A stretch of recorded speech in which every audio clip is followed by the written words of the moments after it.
Hey guys, welcome back to the channel. This is a story about what, if neglected Naruto x Supergirl Justice League. Before I start, please support for more amazing content, and do consider subscribing to my channel and share this video with your friends. This is written by Helghy and link in description and support writer. Let's start the video. Chapter 1, Trials of Youth. The small sleepy little town of Ridgefield, Wyoming was about as unassuming as any tiny town dotted along the highways of the United States. With a population of less than 2,000 people in the entire county, it was pretty much as rural of a community as one could get, and still have the basic amenities of a town, like a grocery store or internet connection. This of course was the veneer that Ridgefield presented to those that passed through its narrow streets before they jumped back onto the highway and went on their way to some place truly interesting. For Charles Lepel it was more than interesting enough.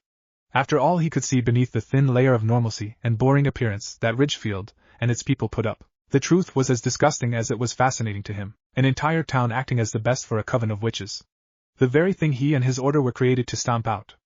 Sadly, most of his brothers in arms had lost sight of that, their foolishness having led to a pact with the great enemy. Now hunting any but the most rogue of witches was forbidden to himself and his brothers and sisters of the order, that sacred task that he and his ancestors had performed since at least the 6th century. Now it was considered the actions of a warmonger, so places like Ridgefield blossomed across the continent, and even the world.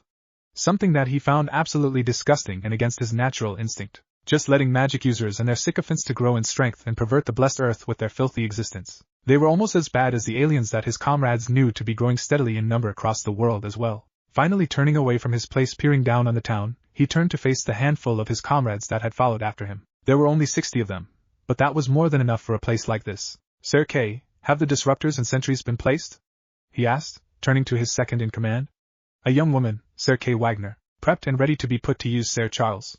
They can't run away, she replied sharply. Behind his helmet Charles smirked at his right hand before turning to face his approaching left hand, Sir Reuben Creel. Are you certain of this plan, sir? The rest of the order might label us enemies for breaching the Treaty of Cambridge, Reuben said with uncertainty. Kay glared from behind the visor of her helmet, but Charles was more understanding. His brothers and sisters needed guidance back onto the proper path, not ridicule. Reuben, this is what we are here for. Our purpose is to remove aliens and magics from our world for the betterment of the planet and mankind, Charles explained. Reuben shifted slightly. All our armor and weapons originated as alien technology. Our disruptors have some sort of magic to them to be able to weaken a witch's spells. We are about to kill an entire town full of innocent people because they have some magic users there when we use magics and weapons ourselves to do it. The ends justify the means. We are not magic users. We only use the tools necessary to defeat the great enemy of humanity. One day we won't have need of all this anymore and we can toss it aside. Until that day we must do whatever it takes to reach our goal. Unless you want innocents to suffer the same fate as your father did? Charles replied far too easily to Reuben's worries. The younger man turned his eyes to the ground as the memory of his father's murder at the hands of a rogue which ran through his mind. Sir Charles was right. He was always right. As Reuben returned to the other gathered members of their order, he was filled with a new determination, while Charles reassured Kay that Reuben would become a model knight of eternity given time. Charles didn't wait long after that, choosing that it was best to hit Ridgefield before the sun rose. He thought it a bit poetic that with dawn a slightly more pure world would rise. The Ridgefield Coven was a very peaceful group. Only a handful of the people in the town were actual members of the coven, but every family had at least one member within its ranks. For the most part there appeared no difference between those that were and those that were not witches. Ridgefield had been founded with that concept in mind. A melting pot of different shattered covens from around the world all settled into one spot. A community based on the simple shared goal of living a peaceful life and raising families. Among this community was the relatively newer Namikaze family. They had only lived within Ridgefield for a couple of years, ever since they had discovered that Kushina had become pregnant. Their nomadic lifestyle no longer felt good enough and they were happily welcomed into the small community and coven here with open arms. Since then Minato and Kushina had quickly become important members of the town and coven both. They were talented with their magic, even if they held some rather concerning beliefs for the rest of the community. They kept those mostly to themselves though and made it clear they just wanted to raise their son in a safe and happy environment.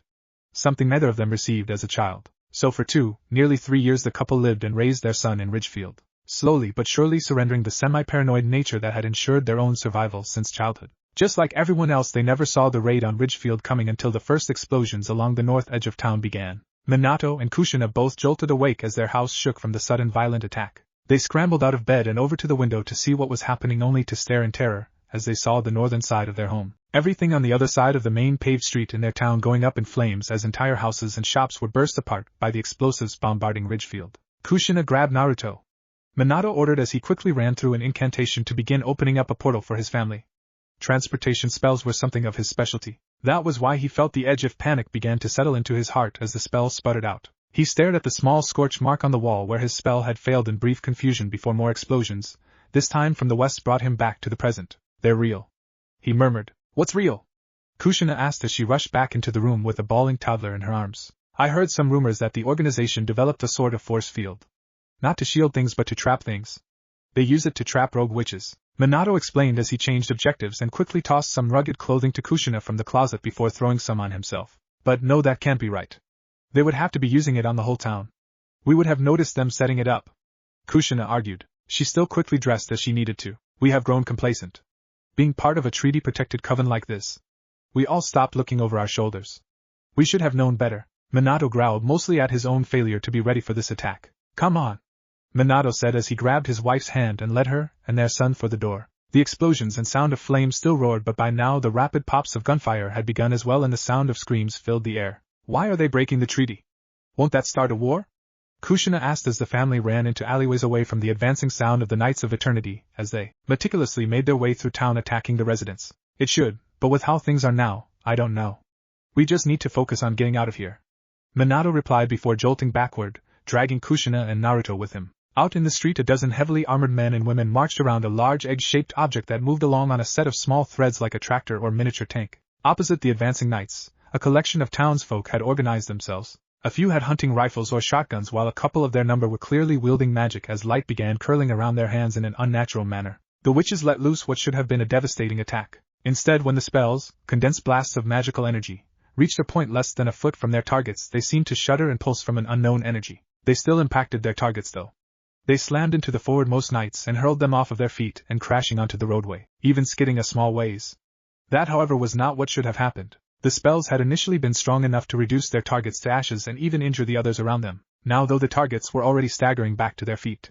Their comrades stepped forward to cover them as they shakily regained their footing. The knights opened fire, their boxy weapons letting loose a torrent of gunfire that tore through the group. Those townspeople that managed to return fire were inaccurate, missing most of their shots. Out of the exchange, all of the gunners and witches as well as dozens of unarmed townsfolk behind them were cut down, while only 3 of the knights fell. A handful of others were wounded, but the force continued forward, blowing apart or burning down buildings as they passed and firing at anything that moved. Minato was horrified by the sight, and even the little boy in his wife's arms was too shocked by the horror of what was happening to continue crying. The blond man wisely led his family back away from the street and continued trying to flee. Minato, they're heading everyone in this direction. It's their typical tactics. We can't escape that way, Kushina said as she pulled him to a stop in one of their, now former, neighbors' backyard. I know, but what other choice do we have? It's the only way out, he said. It's not a way out. Just a way to get us all killed. But Naruto doesn't have to die. You know that, we have to form the pact, Kushina said. Minato recoiled from her words, even pulling his hand away. You want to make a pact with that thing? It's worse than the knights. We would be condemning him to a life in service to a monster. A demon. He was furious. Well, at least it would be a life. She bit back. Minato's defense against her collapsed then. She was right, it was the only way and they had to hurry. We need a sacrifice, he said quietly. Go, find one of the knights that's checking the bodies and bring them here. I'll start on the altar and sigils, Kushina said before setting Naruto down and proceeding to cut her left palm with a small grimace. Minato hesitated a moment to watch as she began using the blood welling in her hand to begin scrawling evil-looking symbols along the concrete of the patio nearby. He hated it, but this was the course they had left to follow. Kushina worked carefully but quickly to draw out the marks necessary to summon the attention of one of the abandoned gods. Creatures so primordial and ancient that Earth, the planet itself, was still a new development. A spell forbidden by even the darkest of covens the world over. All the while, Naruto sat nearby silently watching. Terrified but trusting of his mother and father. Too shaken to even openly cry about what was happening. Kushina was heartbroken to see her child like that, but his silence was a blessing. It kept knights from coming to check the yard they were in. So far at least. Soon Minato returned. An unconscious knight dragged behind him, a woman by the look of it. Her armor had Serkei etched into the chest much like a military uniform might have a soldier's knave on the breast pocket. We better hurry. She was stepping away from the others to check out a noise when I grabbed her. They'll figure something happened to her soon enough, Minato said as he placed the knight at the center of the hurriedly created altar. I'm done, now we have to do the incantation as well, Kushina said as she took her place on one side of the bloody site. Minato grimaced before doing the same. Naruto chose now to snap back to the present as well and began crying loudly again. His parents had to ignore him for the moment though. They had already started, they couldn't stop now. No doubt they had a few short moments before the other knights came looking for them. Husband and wife together began speaking and curling their fingers and hands into positions that were almost inhuman and painful. Their voices steadily became unnatural and a sense of foreboding power settled over the area as Naruto began to cry even more loudly. The knight awoke then screaming as something seemed to be burning her from the inside out. She clawed at her chest and head, eventually succeeding in removing her helmet, and clawing at her face as if trying to dig something out from beneath it, until a single powerful pulse of energy released from her body, and she fell entirely still just as Minato and Kushina stopped speaking. Their toddler son looked on in horror, as the bloodied woman jolted to a standing position at unnatural speed with audible sound of cracking bones and snapping tendons. Serkei's head rested at an unnatural angle and blood ran freely from her nose as she slowly seemed to settle into a position that looked incredibly uncomfortable. Her body stood despite being twisted and broken. Slowly her eyelids slid open though, and the nearly pure white eyes beneath them somehow seemed to take in the area around them with mild interest and surprise. It has been a while since I was awoken in such a manner, partially as it is, the being wearing Serkei said with a voice that sounded most similar to gravel being run through a blender. My lord. Kushina began only to grow silent as a cold dead hand suddenly grabbed her by the throat and easily lifted her up off of the ground. Do not speak my name, mortal. Something so insignificant should have known better than to summon me like some pitiful little demon, the being said before it released her. How annoying. It spoke again as it noticed the markings that restricted it. Cunning, I will grant you that, but these bindings are only so strong, and what I gathered from this one's mind, you are all very fucked is the word she would have used. Insignificant, we might be, but even so, we wish to ensure the safety of our child. Kushina coughed out in painful gasps as she rubbed at her throat. The being rolled its blank eyes before looking down at the child the woman had mentioned. Ever so slightly its eyes widened before a cruel grin spread across its face. I see. It is natural for any parent, I suspect. Even I have been known to be reckless when it comes to my offspring, it said, causing both of the humans to shiver at the thought of the being before them reproducing. We only ask that you take Naruto somewhere safe so that he is able to survive this attack. Your consciousness will be freed from that vessel upon doing so, Minato explained carefully. The creature snorted in amusement. Yes, being bound like this, even just such a small amount of their being as their consciousness, was incredibly painful. Soon the body housing them would burn away as their power tried to return, and it would force the being through an even more painful process of reforming their mind. Taking Naruto to safety would surely be a small issue, and a fair exchange for being freed from such a painful and annoying process. At least in Minato and Kushina's eyes. I will take your spawn to safety, but my release is hardly enough to pay for all of this inconvenience, it commented, getting even more worried looks between the couple. What else could we offer? Minato asked quietly. Entertainment, the being said, and suddenly both Minato and Kushina felt a burning sensation across all of their being, inside and out. Pure agony. Their very souls were ripped free and stolen away to entertain the monster they had summoned. That wasn't enough though. Its eyes settled back onto the weeping child who had pathetically crawled toward its collapsed mother and clung to her dead form. Yes. You will entertain me too, won't you, little one? The puppet of Serkei said as it snatched up the boy and held his shuddering form in its arms. Such fun, interesting entertainment you will provide. And even more if you have a little gift from me to go with it, she said as a twisted finger gently tapped him first on his chest and then his forehead. Blazing pain racked his tiny form and he passed out mid-scream. Still he breathed, and the corpse of a knight smiled. A foul expression as the lips split at the side and tore open to stretch the smile from ear to ear. Now let us send you somewhere interesting. This little body will only last for so long, and then I will have to reform. I look forward to seeing you in a few years, my little champion of chaos, the being said in an almost motherly tone before Naruto vanished from its arms and Serkei's body began to blister and burn as energy overpowered its form. Just as the dead knight began to crumble and burst into flames, another unit of knights entered the yard, pausing at the sight of one of their own before them, apparently burning away, all while smiling madly back at them. I truly cannot wait to reform and watch you little ants once more. I had forgotten how interesting little pests like you can sometimes be. And with that, Serkei's body collapsed into a pile of boiling blood and ash. Sir Reuben stared in horror at what had happened before realizing that his comrade had been used for some sort of sick ritual as a vessel. You recall now why we must exterminate them from this world, Sir Reuben? Sir Charles asked as he joined them in the yard. Yes, I remember now. Suffer not the witch to live, Sir Reuben said, reciting a common mantra among the organization. And suffer not he who shelters the witch, for he is lost and swayed to foul deeds. Sir Charles replied with a nod before turning to face his forces in the yard. All right.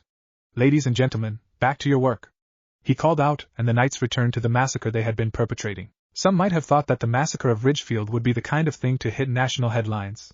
Instead it became the stuff of legend and conspiracy theories. Most doubted that such a place ever existed to begin with, let alone that it has been wiped out. Those that bought into it never drew close to the truth either. The prevalent theories being that the government has wiped it out as the fictional Ridgefield militia had refused some sort of shady government experiment, or that some government experiment had gone wrong and the military had cleaned house by terminating the town in its entirety. No one came close to suspecting that at the core of the event had been a coven of witches and an ancient knightly order dedicated to wiping covens like Ridgefield from the face of the earth. Slowly the event faded out of the minds of everyone, even those described as conspiracy theorists. The only real evidence kept deep within government agencies that even most other government agencies had no idea existed. That and one small toddler that had appeared on the steps of a firehouse, complete with a birth certificate and family records. The orphanage that took him filed a report, but due to the circumstances of the cases of both young Naruto Namikaze and the town of Ridgefield made sure that the information wasn't connected until nearly 10 years later. By then the United States Paranormal Investigation Bureau,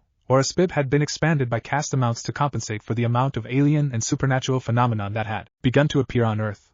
After all, heroes like Superman, Wonder Woman, and others had been almost the only effective defense against the recent invasion by alien race, the same race responsible for the near annihilation of the Martian race some decades prior. Naruto came to the SPIB's attention originally because of the number of strange occurrences surrounding the orphanage he lived in. The unit sent found that one of the children present was most definitely a Homo Magi, the subrace of humans that could wield magic. They realized exactly who it was when they began digging into their records and found the lost connection between Naruto and the Ridgefield massacre. The last survivor, one that barely recalled the event at all. While it got them no closer to answers for situation between the covens spread across the continent and the organization, as the Knights of Eternity had begun to call themselves, it did reveal an especially powerful Homo Magi just coming into his abilities, something the United States government was ecstatic to get their hands on. So, for the second time in his short life, Naruto was torn away from all that he knew.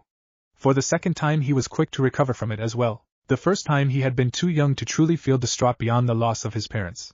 This time he simply had nothing he cared for at the orphanage to lose. His abilities had ensured he would not fit in well with his peers, and his ostracization had led to a near-continuous fight with bullies itching to vent their own issues out by punching down on the loneliest of the lonely orphans that lived together. The fact he hadn't outright killed one of these bullies yet was a small miracle in and of itself, but with how badly he had injured a couple after losing fights against larger, more numerous opponents had made it easy for him to cooperate as well. A mere suggestion that the agency could help him to control these strange powers, and Naruto was on board and completely cooperative. At least until they arrived to the facility, and he realized he had effectively been tossed into a prison for the magically capable. It only worsened when the test batteries began. Brutal, exhausting, and frequently painful experiments were frequently run on himself and the handful of other subjects the agency had snatched up across the country. Everything was tested, from their actual magical abilities, to their physical bodies, and to their mental acuity. Soon enough it became clear that the agency didn't wish to just learn about the extent of Homo Magi capabilities, they wanted to find ways to harness their power and forge them into weapons. As the director, a former army general named Hector Smythe, had told them when they assembled into the dining hall one morning, the Russians and Chinese already has divisions of their special forces dedicated to this sort of thing. So America is behind the curve. We need to expedite the process if we want to stay on top. Expedite it they did. Their testing became more like training, and soon, Naruto and the others could use their abilities to do things Naruto hadn't even imagined. It also meant Naruto and the other younger subjects had to be educated. Not to the same level of normal children. They lacked any sort of basic social training. Instead they were force-fed knowledge in such a way that they could retain it in the most efficient method possible. The brutality, exhaustion, and pain only became worse. For years Naruto and the others were kept there, never allowed outside the multiple layers of razor wire fences or allowed any privacy. Eventually something had to give. Naruto felt the stress building in himself. He had taken to curling a small built-up amount of pure magical energy around his hands when he became agitated in an attempt to calm himself. It wasn't enough on this day though. The examiner kept pushing and pushing for Naruto to be able to finally achieve flight. He did so, but they wanted it better, more smooth and instinctual than he was currently capable of. The negative reinforcement used on him became too much as he shakily lifted into the air for the 100th time, or so that day. With a cry of frustration he let a small, but potent, blast of red energy loose that washed over the facility, frying most of its monitors and other systems before dissipating. It also loosened the restraints on some of the first-generation subjects who had been pushed too far and been placed in collared restraints to keep their magic disrupted. Naruto had found himself locked away in his quarters for a couple days after that while some sort of riot began as 5 powerful Homo Magi were suddenly let loose on their captors. By the time they let him out again, there were many new guards and staff, and the restrained Magi were gone as well. Training resumed immediately but was different now. The focus changed to training the remaining Magi in how to combat others with similar abilities or other superpowers. Again the training became harder and more intense. The new guards were more numerous and even more sadistic than the old. Naruto was sure it would only be a matter of time before he and the other remaining subjects lost it and launched their own riot or escape attempt. As fate would have it, quite literally actually, the next and final escape attempt didn't originate from within the SPIB facility but from outside it. A solitary figure with a golden helmet had been investigating the strange sensation he had received almost a year prior, and with a few favors from the Justice League he was able to find the SPIB facility and tear it open like a tin can. Naruto and his fellows didn't wait for the chance to pass them by and launched their own attempt at freedom when Dr. Fate began his raid. For the first time Naruto killed someone with his magic. A handful of guards and 2 scientists, as well as a fellow subject that seemed to have lost themselves to the bloodshed, and attempted to take Naruto's life as well. At the end of the chaotic day, the headquarters of the SPIB and nearly 90% of its staff were no more. Of the subjects they had held within, only Naruto and 2 others survived, huddled together as the golden helmet superhero softly settled onto the ground before them. He took in the sight of the 3 poor wretches before him. A teenage boy and what looked to be a couple in their mid-20s. The couple was weak for lack of a better term. They barely qualified as magi and had only survived the chaos earlier due to hiding and using their limited power together to ward themselves from the notice of the guards and other escape test subjects. The teenager though. He was abnormally strong and had a faint sense to him that both halves of Dr. Fate, Kent Nelson the host and Nabu the Lord of Order could vaguely recognize. He is tainted by the power of a chaotic being, Nelson. You know what must happen. Nabu stated, simply, causing the 3 survivors to share a confused and fearful look. No. He may be enveloped by chaos but he hasn't embraced it in any way, and he is clearly just a boy, Nabu.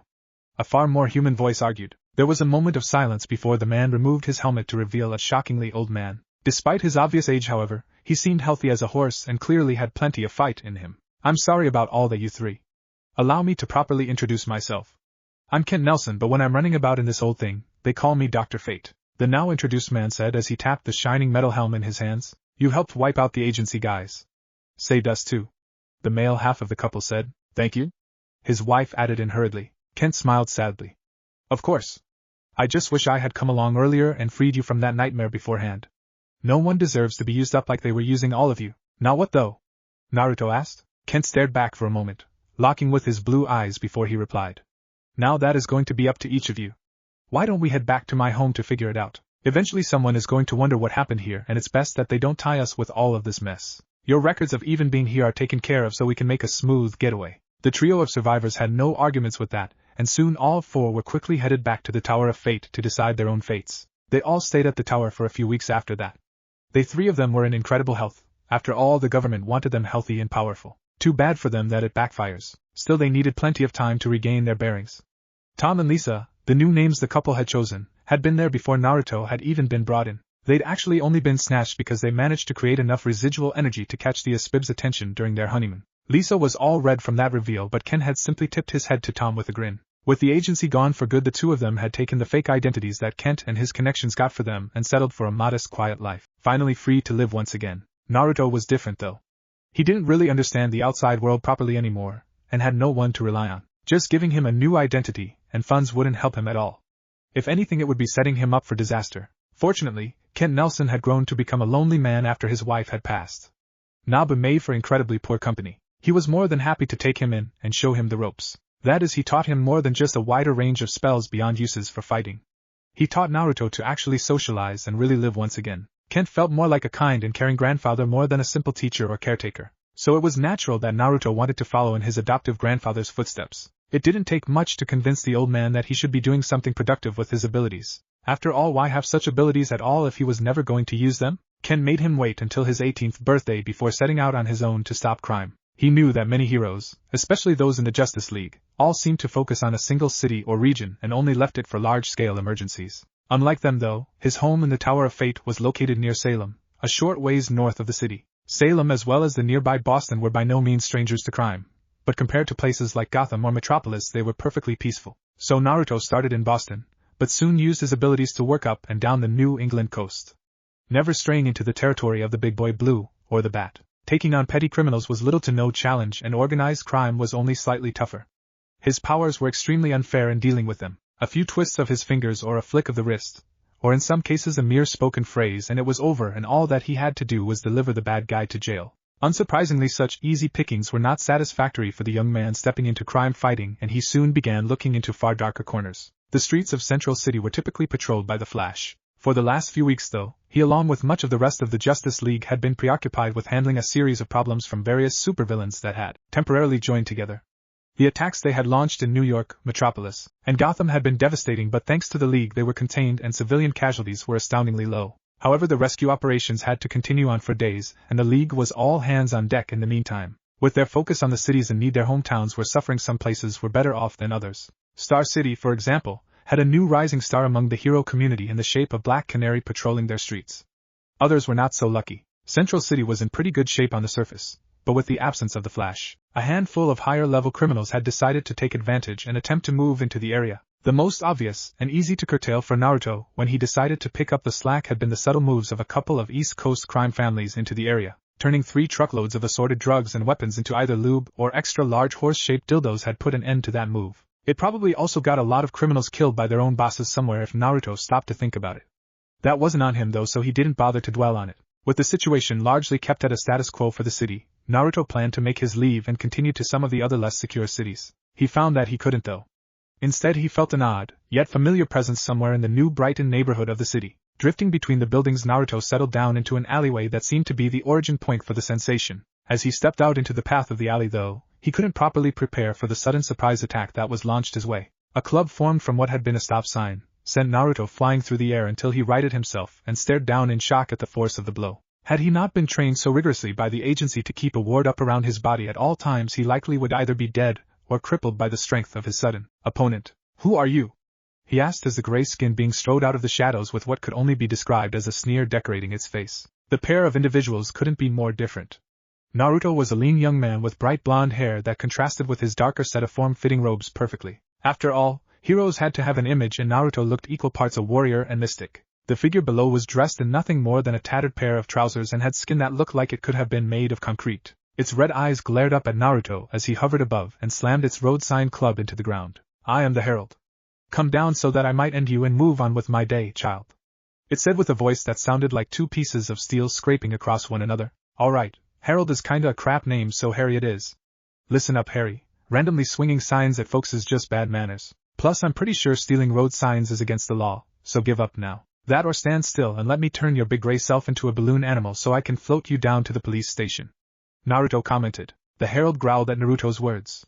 "You speak far too much for a true scion." With that simple comment, the Herald spun in place and launched the sign at Naruto like an oversized javelin. The blonde's eyes widened before he pivoted in the air out of the way and twisted his right hand to summon up a flicker of his power. Before the improvised spear could impact the glass walls of the building across the street, Naruto turned it into a cloud of sand that harmlessly fell into the street below. Turning back to face Harry, Naruto was shocked to be face to face with the beast as it had launched itself into the air right after its weapon. Harry wrapped its thick stony arms around Naruto tightly as they plummeted back to the ground. The landing was jarring, but Naruto could tell that whatever his new acquaintance had planned next would be much worse, and so he quickly worked his hands into motion to regain the advantage in this fight. Before it could slam him into the ground and likely finish him off from there, Naruto willed the nearby street lamps to suddenly coil and stretch like living vines that wrapped tightly around the Herald's arms, legs, and neck and slowly forced him to release Naruto. "Harry, we just met, you should buy me dinner before trying to take my body," Naruto joked, getting a snort from somewhere nearby. "You still speak far too much for a scion," Harry replied gruffly. "Yeah, okay, I don't know what the hell you're talking about, but let's get you down and head down to the station, alright." The Herald eyed Naruto coldly before attempting to break his restraints. It became clear that it was pointless. As physically strong as he was, he had no chance of beating the 5 coiling tentacles of steel that held him in place. "Do not think that this simple trick means you have passed my challenge, scion. We will see one another again," Harry said coldly. "Yeah, sure we will," Naruto said as Harry seemed to fade from existence, slowly disappearing into thin air as if he was just a figment of Naruto's imagination. "That is definitely something I need to talk to Kent about," Naruto mumbled before jolting as he noticed a presence nearby. "I gotta say, after the week I have had enough of magical bullcrap, so I definitely appreciate you handling that one, friend," the presence said with a cheerful tone. Naruto turned to look at the stranger before his eyes widened at the sight of the grinning speedster before him. "What's the problem, kid? Cat got your tongue?" the Flash asked. No, it's just I thought you were busy on the coast, so Naruto began to defend himself before clearing his throat and standing a bit straighter. "Some folks were making a move on Central City while you were indisposed. I decided to step in and keep the rats away while you were busy," Naruto explained in a more serious and determined tone. "Whoa, hey, relax. I'm not Batman. I have no problem with a little help on my home turf from time to time, especially when I'm busy like I have been. Now, before we get all caught up in explanations and things like that, maybe we should start with introductions. Call me Flash. What's your alias?" Flash asked, clearly able to tell that Naruto was still pretty new to the whole crime-fighting thing. I haven't really thought of an alias," Naruto admitted while scratching at his head. He figured that he would earn a nickname from the public and run with it. "Trust me, you want to control the narrative on that," If I didn't, I'd probably be called something stupid like the Blur or Runs Fast Man. Flash replied. If you don't have any idea though, what about Scion? Like your big gray friend was calling you? Scion? Kinda random, truth be told. Although I guess it does fit in well enough, all things considered. Naruto admitted, thinking of himself as the Scion of Kent in a way, or the lost people of Ridgefield. So? Flash urged. Yeah, call me Scion. Naruto said with a small grin. Ha, alright. Nice to meet you, Scion. Now can you give me an idea of what that was all about, and where that big guy poofed off to? The more experienced hero asked. I have no idea. Naruto answered truthfully. Never seen that guy before in my life. Still, he kind of felt familiar, I guess. Flash nodded. It sucks to say it, but that happens. And it usually ends up with a big pain in the ass of some kind. Now since you're here and evidently have been helping my town out a bit. How about a meal? Always good to catch up, cape to cape. Naruto nodded, a bit more excitedly than he wanted. Although he was being asked to come eat by a member of the Justice League, so that was definitely worthy of a little bit of fanbing. If Flash noticed, he didn't say anything, and the pair casually made their way to a diner that the Flash stopped by frequently while in costume, neither realizing they had just made their first step onto a new path of a friendship that would last years. A year. All it took for Naruto to go from meeting the Flash, or rather Barry as he knew him now, to being invited to join the Justice League on a permanent basis was a year. Now of course in that year plenty of different opportunities to impress the other members had come by. He had made sure to do his utmost to make it clear he wanted into the big leagues but wasn't completely focused on the glory that came with it. Scion was a hero now. One that handled an abnormal amount of the more abnormal villains and cases. He was already one of the go-to figures for the Leaguers if they needed help with something that delved deeply into magic, or something similar. The fact that he was very powerful and skilled in a fight despite his age made it a bit easier of a choice as well. So now he was the newest, and the youngest member to be brought onto the League roster. Replacing Black Canary that had joined a little over a year earlier at 21, Naruto was all set to accept the invitation. The only issue was that an old friend had come to visit on today of all days. Harry was back, but this time in Salem and clearly set on wrecking the town until Naruto came out and faced him head-on, foolishly believing that the woods outside of Salem would somehow protect him better than the urban sprawl of Central City had. Alright, Harry. I'm here for a fight, but we have to make this quick. I have a meeting in a couple hours and I don't want to be late for it, Naruto said, causing the warrior to snarl at being treated as an inconvenience rather than a threat. Today is the day of your end, or yo. Harry began, only for the ground to suddenly begin opening as if it was a giant mouth. Naruto really did not want to spend time fooling around today after all, best to end things quick. Chapter 2. Showing off. Flash was beginning to sweat as Batman continued glaring at him. The speedster was feeling a bit hung out to dry by his pal right now. In the last year he and Scion, or as he knew him by Naruto, had grown increasingly close both as comrades and friends. They had even met each other's families, or what could be considered family on Naruto's part. Dr. Fate was a pretty cool guy for being old enough to have vultures circle over him if he spent more than an hour outside at a time. Flash, you vouched for this young man. Where is he? Superman asked, trying to disrupt the darkening mood of Batman, who was clearly unhappy about being made to wait. I don't know, but I promise you he wouldn't miss this for the world, and he wouldn't be late without a really good reason.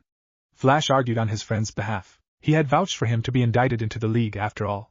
The first ever to get the speedster to nominate them for membership. Kid, you better have a damn good reason. Barry mentally hissed as he again took a moment to scan the area outside the windows of the Hall of Justice. I'm right here. An unexpected voice answered his thoughts, causing Flash to jump to his feet. What the hell?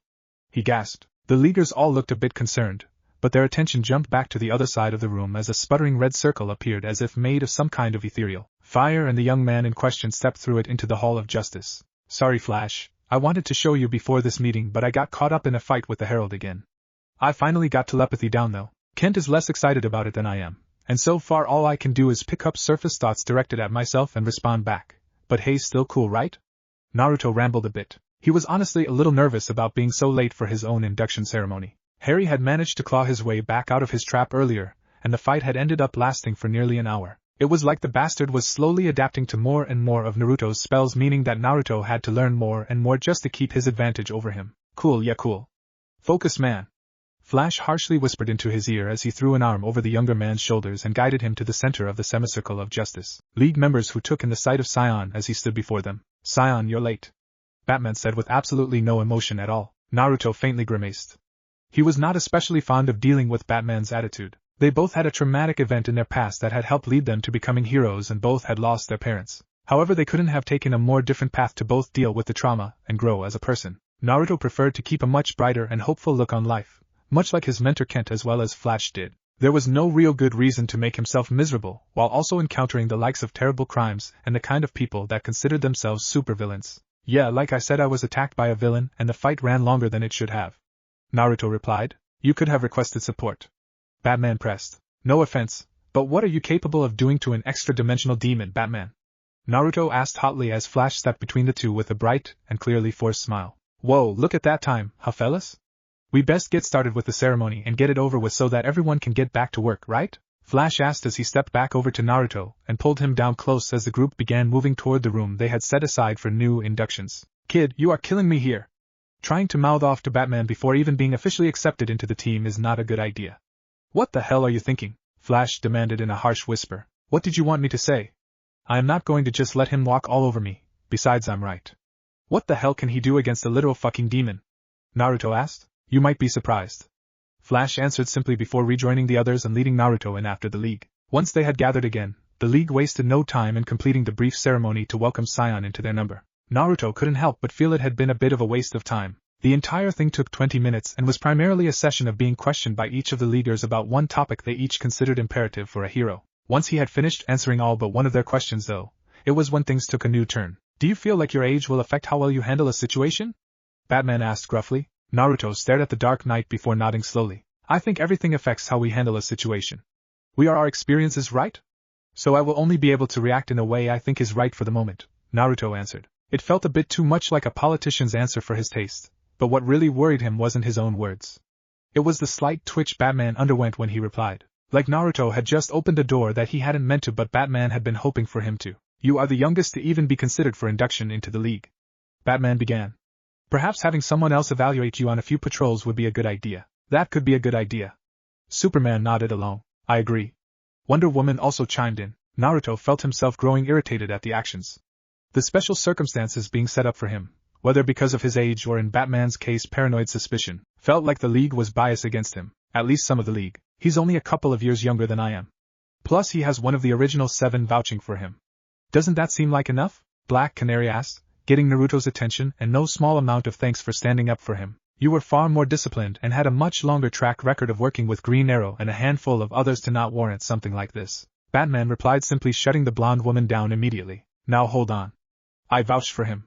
Is that not enough for you guys? Flash asked. A couple of the others like Superman and Wonder Woman sent him apologetic looks while Batman carried on immediately, not bothered in the slightest by the doubt he had in Flash's perception. I volunteered to follow him around for a week then. One of the others said, surprising them all that someone wanted to volunteer for what would likely get called babysitting in the long run. Hawkgirl? Several of them asked in surprise, getting the woman to roll her eyes at them all. Really, they acted like she hadn't had a long career back on her original home world before all of this. I trained a few cadets back home before everything and before having to help get them off of Earth. I have experience, and that's what this is all about, right? She asked them all. The League had no real argument there. And as much as Naruto disliked the idea of being babysat to get into the League for real, Hawkgirl was one of the members of the team he knew the least about. He wouldn't mind getting to know her, even if he would have a bit of a hard time keeping his eyes to himself. All the women in the League were the pinnacle of beauty and athleticism, and she was no different. Very well. That's all for this meeting, you are dismissed. Batman said as he left. The others rolled their eyes, but they did as he said all the same, except for Saiyan, Flash, and Hawkgirl. The bird-themed heroine stepped over to Naruto with a small grin as she gave him a once-over. She, like most of the League, had looked into the young hero when Flash had begun talking up his accomplishments in previous meetings. His background was definitely something of interest to the League. As in most of it was unknown, between Dr. Fate and the Flash vouching for him, that fact was largely overlooked. But Hawkgirl was intrigued after watching a few of the recorded fights he had been in the last year. Especially with his recurring enemy, the Herald. A creature that only seemed interested in attacking Saiyan and spreading utter chaos between the moments that the young hero would banish him from the material world in one way or another. I need to get back to work, so I'll see you later, Naruto. Hawkgirl is tough but fair, so you'll impress her easily enough, Flash said as he patted his friend on the shoulder before disappearing in pure speed. Now alone with one another, Naruto stuck out a hand to shake Hawkgirl's hand. Best to get a real greeting handled if they were going to be working together for a week. So, Saiyan? What exactly can you do beyond, well, magic? She asked. Naruto blinked, not sure if he should feel offended by that. Well, I have reality-bending magical abilities, so it's usually all I really need. I can scrap if I have to though. Well, we will see about that. Do you want to get started? She asked. Naruto slowly nodded. No time like the present, right? With little effort he created a portal and opened a path directly to his main stomping grounds back in New England. Specifically Oxford Bay. Oxford Bay was a bit of a unique city when compared to many others, practically tiny compared to the likes of Metropolis and Gotham City, Oxford Bay also had an incredibly low petty crime rate. That might beg the question of why it was that Naruto had begun to spend more and more time patrolling the city if the crime rate was so much lower there. The truth was it was only the petty crime rate that was low.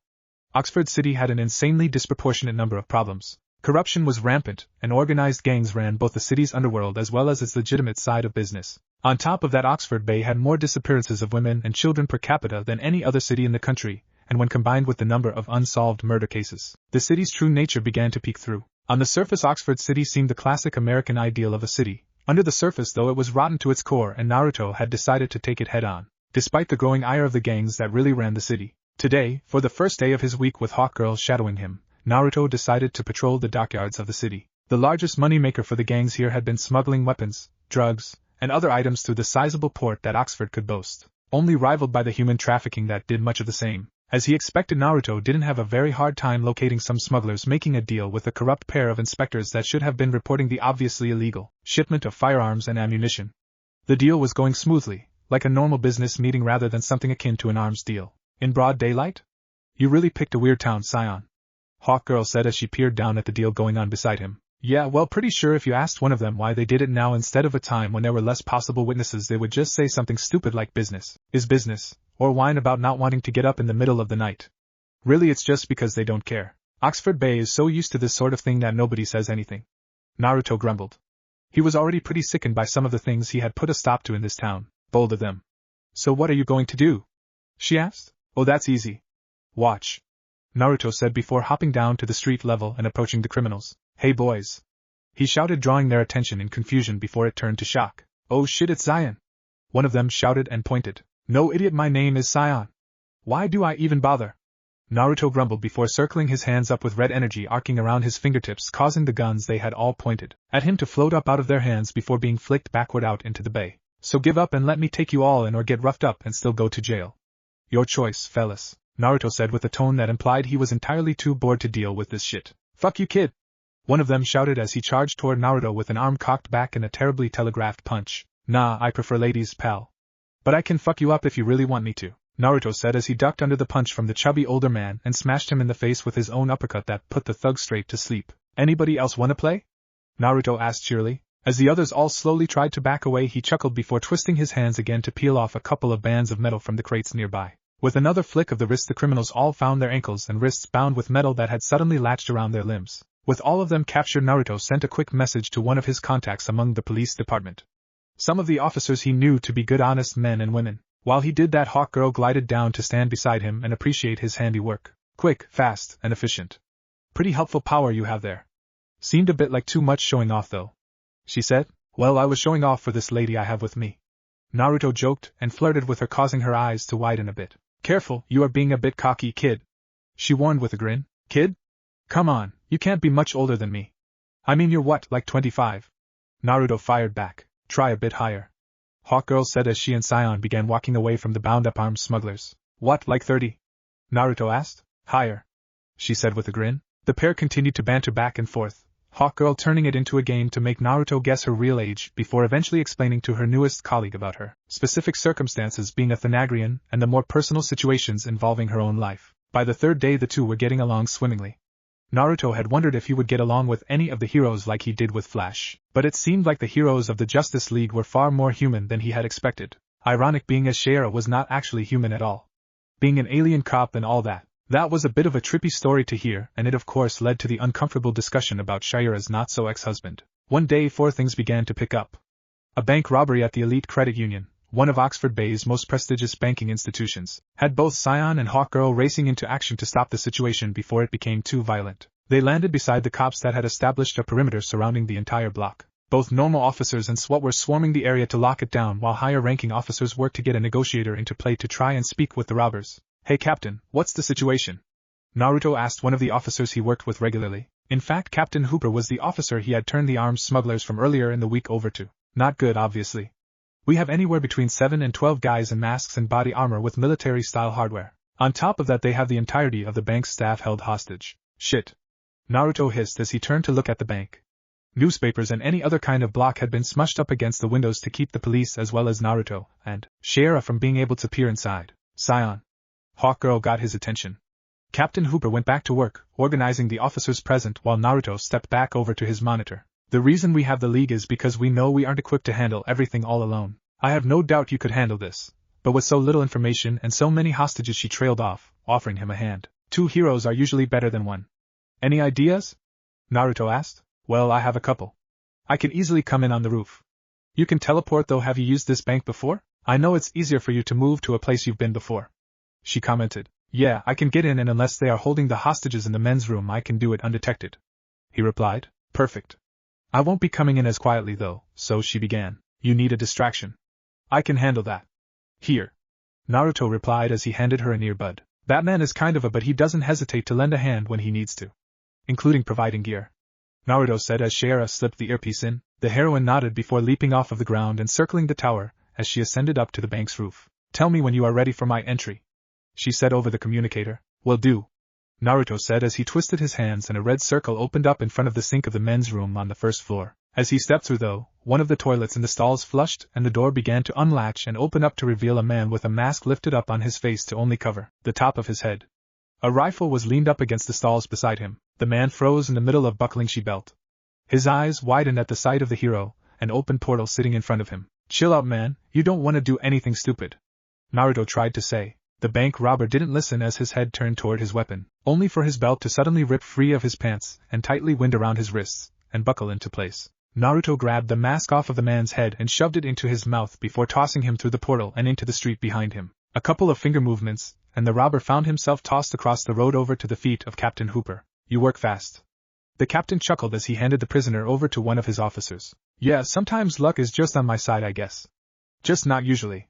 Grab some of your guys and come on, Naruto said as he motioned for the portal. Hooper acted fast. It was part of why he was Naruto's favorite to work with. The man had a sense of humor, but he didn't fuck around when things needed to get done. A team of 8 police officers piled in beside Naruto with Hooper at their head. Okay, you guys all stay here. I'm going to. Naruto began, only for one sergeant to try and push past him. Listen, kid, thanks for using your freaky powers to get us in, but don't you think you ought to stand by and let the police do their job? He asked sarcastically. Tom, you need to relax. Sion's been doing good work with us, Hooper said sternly. Yeah, Tom, you need to relax. Besides, we want to keep from getting the hostages killed. So maybe one reality-altering hero versus over a half-dozen trigger-happy boys in blue would be the better bet.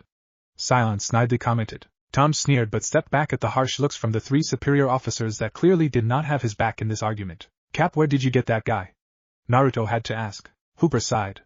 I didn't get a choice in hiring him.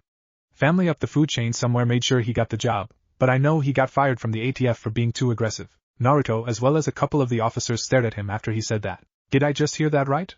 Someone was fired from the ATF for being too aggressive?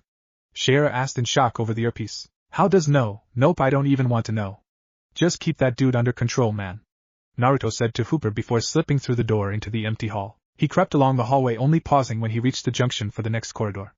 2 men armed with a rifle and shotgun each were making their way toward him. They were beginning to get concerned about their comrade that had disappeared into the John nearly 10 minutes prior now. I told that idiot he needed to stop eating all that greasy-ass food, man, one of them complained. Yeah, well, not like it matters now. We should have been in and out of this place in half an hour tops. An hour later, and we are setting up shop like it's the fucking Alamo. I didn't sign on for no suicide mission, man, the second pointed out. Well, what else are we supposed to do? They got it surrounded. I'm just happy none of them costumed freaks are here to bust our balls. We make it too much of a problem for the cops and they'll back off. Those crazies in the capes don't play the game right, the first commented. You really know how to jinx yourselves, Naruto commented as they came face to face with him. Already his hands had tightly gripped the receivers of their weapons and begun disassembling them with his magic. As they pulled the triggers, nothing happened while the ammunition floated by their heads. Fucking freak, the first shouted, only to find the rug at the center of the room quickly snapping into the air and rolling him up before floating down the hall to the waiting police officers. You and I need to have a chat. You need to tell me how many more of you there are and where they are at, or I am going to literally send you to hell for 5 minutes, Naruto said with narrowed eyes. The robber's eyes bugged for a moment before he began stammering out his answer. There were only 5 more of them if he already got the guy in the bathroom. 2 were watching the hostages on the first floor while another one was with the bank manager on the 3rd floor, and the last 2 were still packing up money in the vault down in the basement. Naruto grinned at how easily the man gave up the information before he proceeded to knock him unconscious and levitate him back to the police waiting in the bathroom. Did you catch all that? Naruto asked. Yeah, Shara replied. Can you actually send someone to hell? Nah, well, actually maybe. I don't think so though. Naruto said with an unseen shrug. Hawkgirl was silent after that for a moment. Naruto almost chuckled as he imagined the flat stare she currently had. She shook it off quick enough though. I'll get airborne and come for the gut with the bank manager. You got the pair with the hostages? She asked. Easily. Naruto answered before heading for the area where the hostages were being kept. He moved through the halls of the bank easily enough. A few desks had been pretty badly shot up and he passed the 2 dead security guards which killed any good mood he'd had, up to that point. The pair of masked assholes he was about to take on were going to go down a bit harder than their buddies had. Just nowhere as roughly as that poor idiot on the 3rd floor. I'm in position. Hawkgirl said. Right. Naruto said as he too settled into a place just out of sight of the hostage takers. A couple of the bank staff could see him but averted their eyes so as not to give him away. The robbers were both on the far side of the room. The male was a thin tiny guy, but was clearly a sadistic freak as he toyed with the hostages, pressing the barrel of his gun to their foreheads while singing children's rhymes and making fun of them for being terrified as he did so. The other was the largest woman he had seen that didn't have some sort of powers. She carried an actual belt-fed machine gun. She could easily waste half of the hostages in the time it would take Naruto to cross the room, and that would be only if most of the shots were lucky enough to not be kill shots. It was hard to decide which was the bigger threat. If he went after the woman first, he could stop her from spraying fire across the hostages, but the male seemed much more trigger-happy, itching to put a few holes in the hostages. It boiled down to could he take down the male before the female could properly react and then take her down, or was it better to focus on her so that only a couple of hostages could be killed before he took the man down as well? With the 2 of them on completely opposite sides of the room it wouldn't be possible, even for him to take them both at once. Are you ready? Shara asked. Naruto could pick up the small amount of concern in her voice. With a deep breath Naruto prepared himself. Yeah. Hit him. With that he jumped into action himself, lashing out with his right hand. He sent a pulse of magical energy that blasted the woman off of her feet, along with all of the furniture next to her and sent her through the wall. If he had allowed himself, Naruto would have paused in surprise at that. He hadn't meant to hit her with so much force but he needed to handle the other robber before he could think about it. His left hand was already in motion as all manner of things around the office began to pepper the robber, sending him stumbling backward as he tried to shield himself from the rain of pens, staplers, and lamps that were bombarding him. Naruto didn't let up as he closed the distance, and with a flying tackle took the man to the ground. He cracked the man across the jaw a few times while his other hand fought for control of the handgun. The robber refused to release it though, leaving Naruto little choice as he couldn't get his hand on the actual weapon itself. Instead he pulsed another burst of magical power through his palm. It impacted the robber's wrist as it was pinned to the floor at point-blank range. Again, unlike he had intended, the wrist didn't break. It burst into a bloody stump as too much power was used. Thankfully he didn't scream for long before the shock of the injury made him pass out. The blood-spattered hostages screamed plenty enough for him though. Naruto couldn't focus on the injury he had just caused though. Despite being blasted through a wall, the woman was already climbing back to her feet and working to level the heavy weapon she lugged around on Naruto and the hostages. He didn't hesitate to answer with another blast of magic that sent her flying once again, and the burst of fire she managed to get off careening at wild angles around the office, thankfully missing any of their intended targets. The sound of gunfire sent the police from the bathroom into action as they raced to secure the building. Hooper, Tom, and a couple of other cops came in just in time to see Naruto kick the weapon out of the woman's hands and land another brutal kick to the side of her head that put her to sleep. Cap, there's 2 more down in the vault and the one in there with the hostages is missing a hand. He needs medical before he bleeds out, Sion said as he let the 2 other officers take the woman off of his hands. As Hooper and Tom stepped into the office they paused at the sight before them. Jesus Christ. He blew off the guy's hand.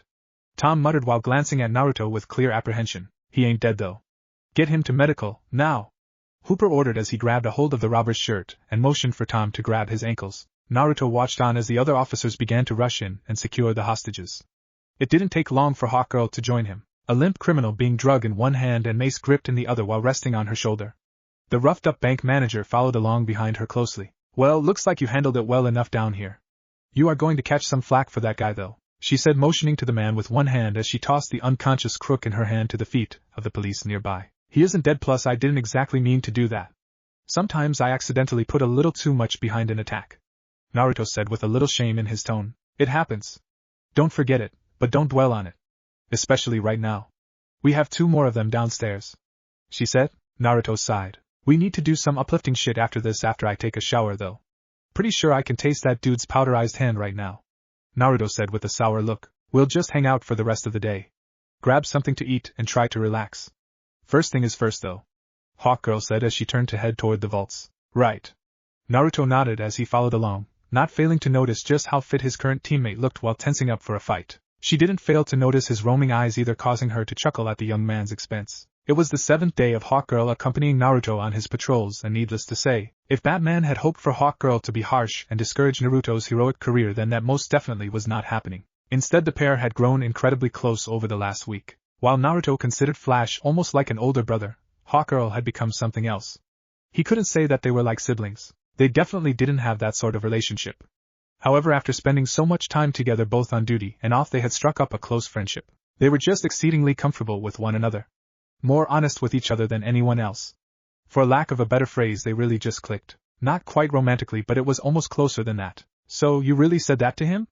Naruto asked Shara as they casually glided through the air over Oxford Bay. Well, yeah? What else was I supposed to say? You have to remember I was married to Kata despite everything and no longer really loving him. I might have come to love John as well, but after the Thanagarian invasion and my role in it, she drifted off.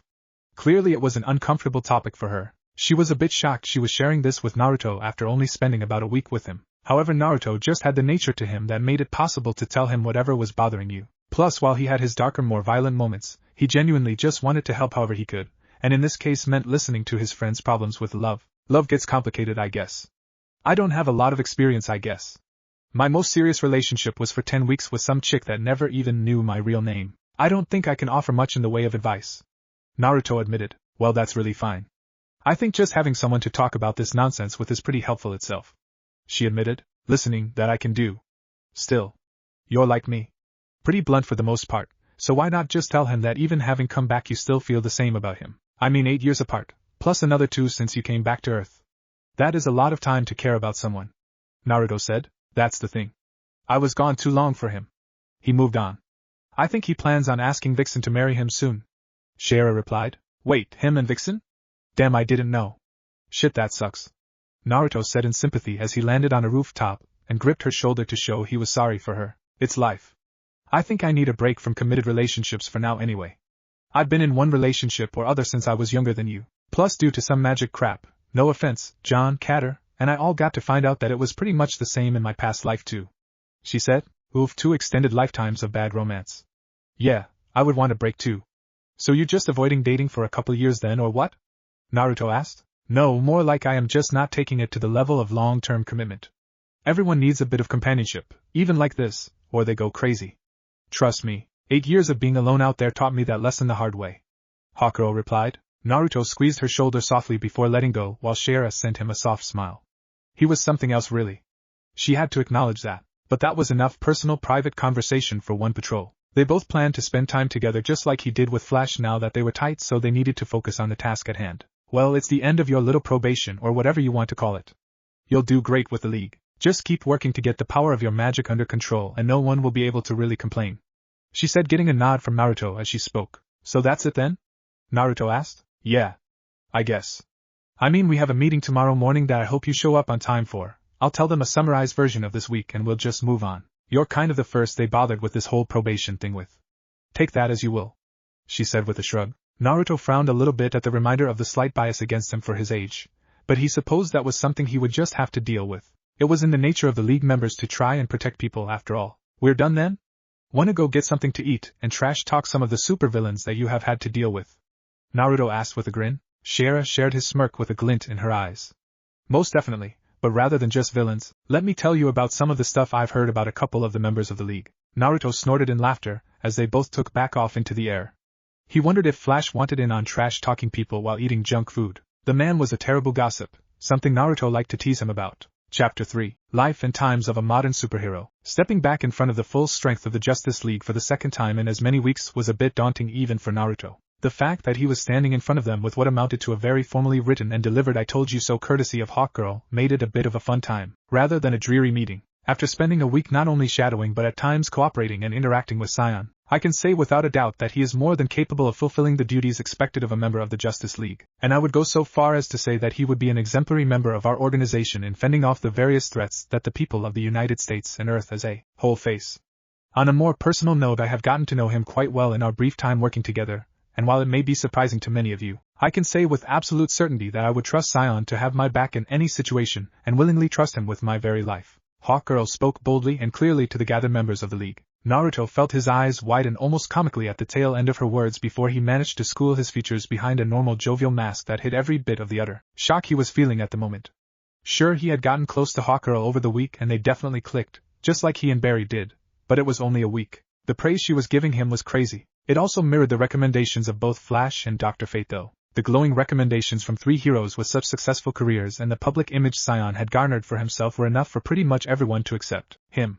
His youth had been the biggest hang-up for most of them after all. Now only a couple of people still felt a bit hesitant with him, the most notable being Batman and surprisingly, or not depending on how well one actually knew him, Superman.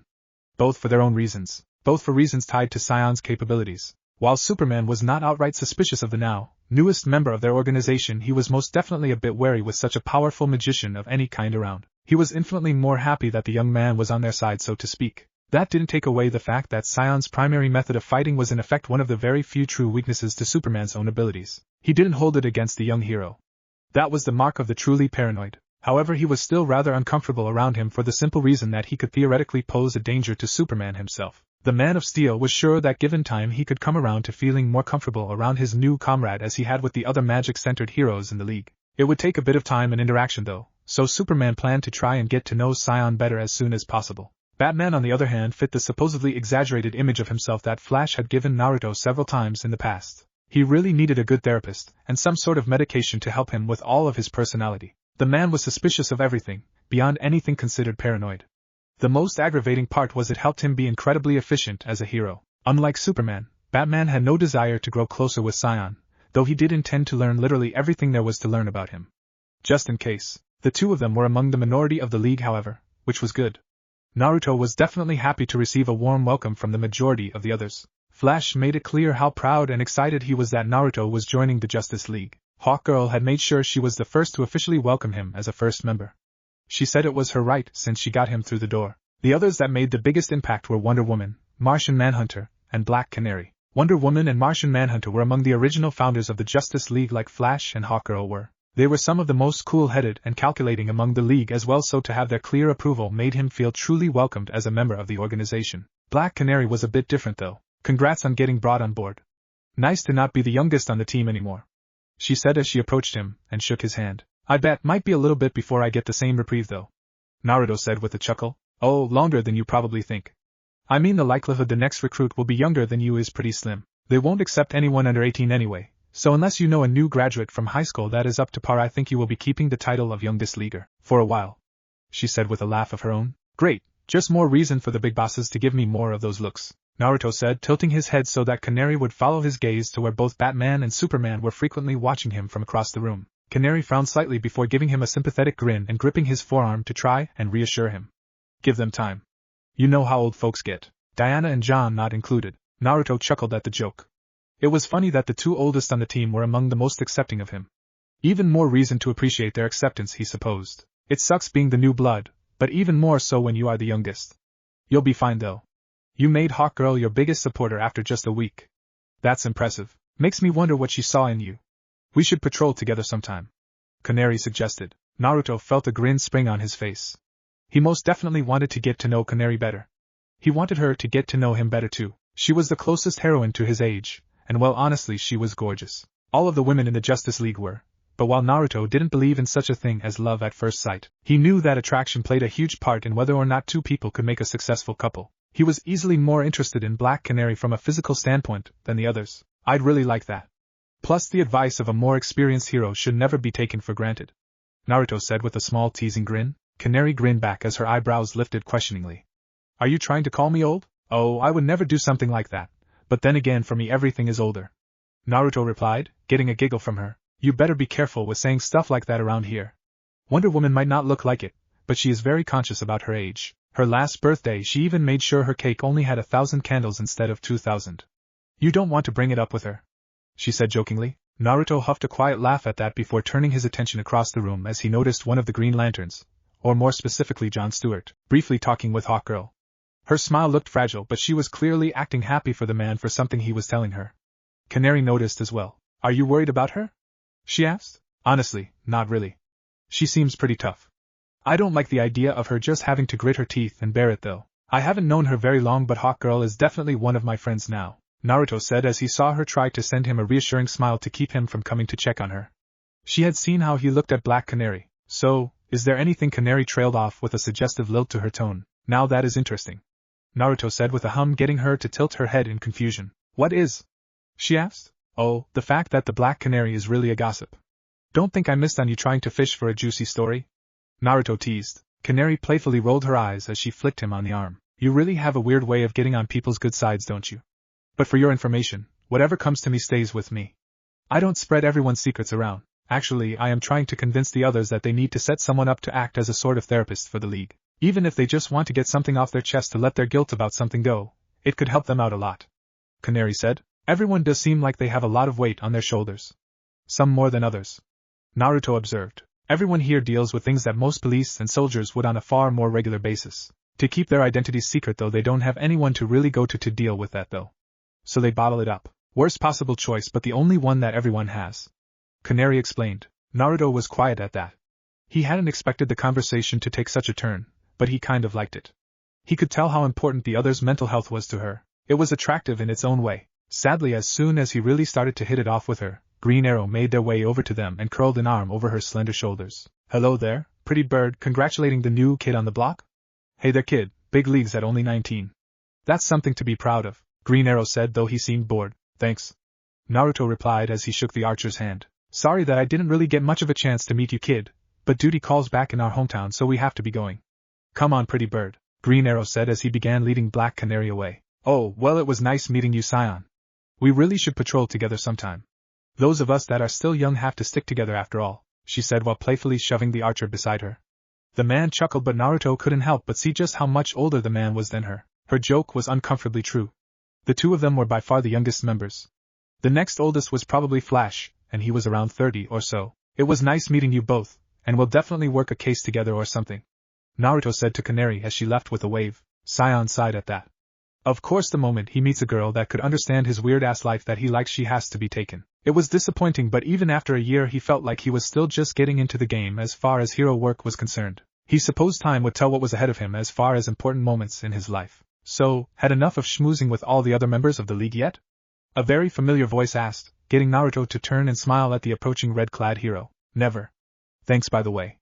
I wouldn't be here, or well, probably even Scion, if not for you, man.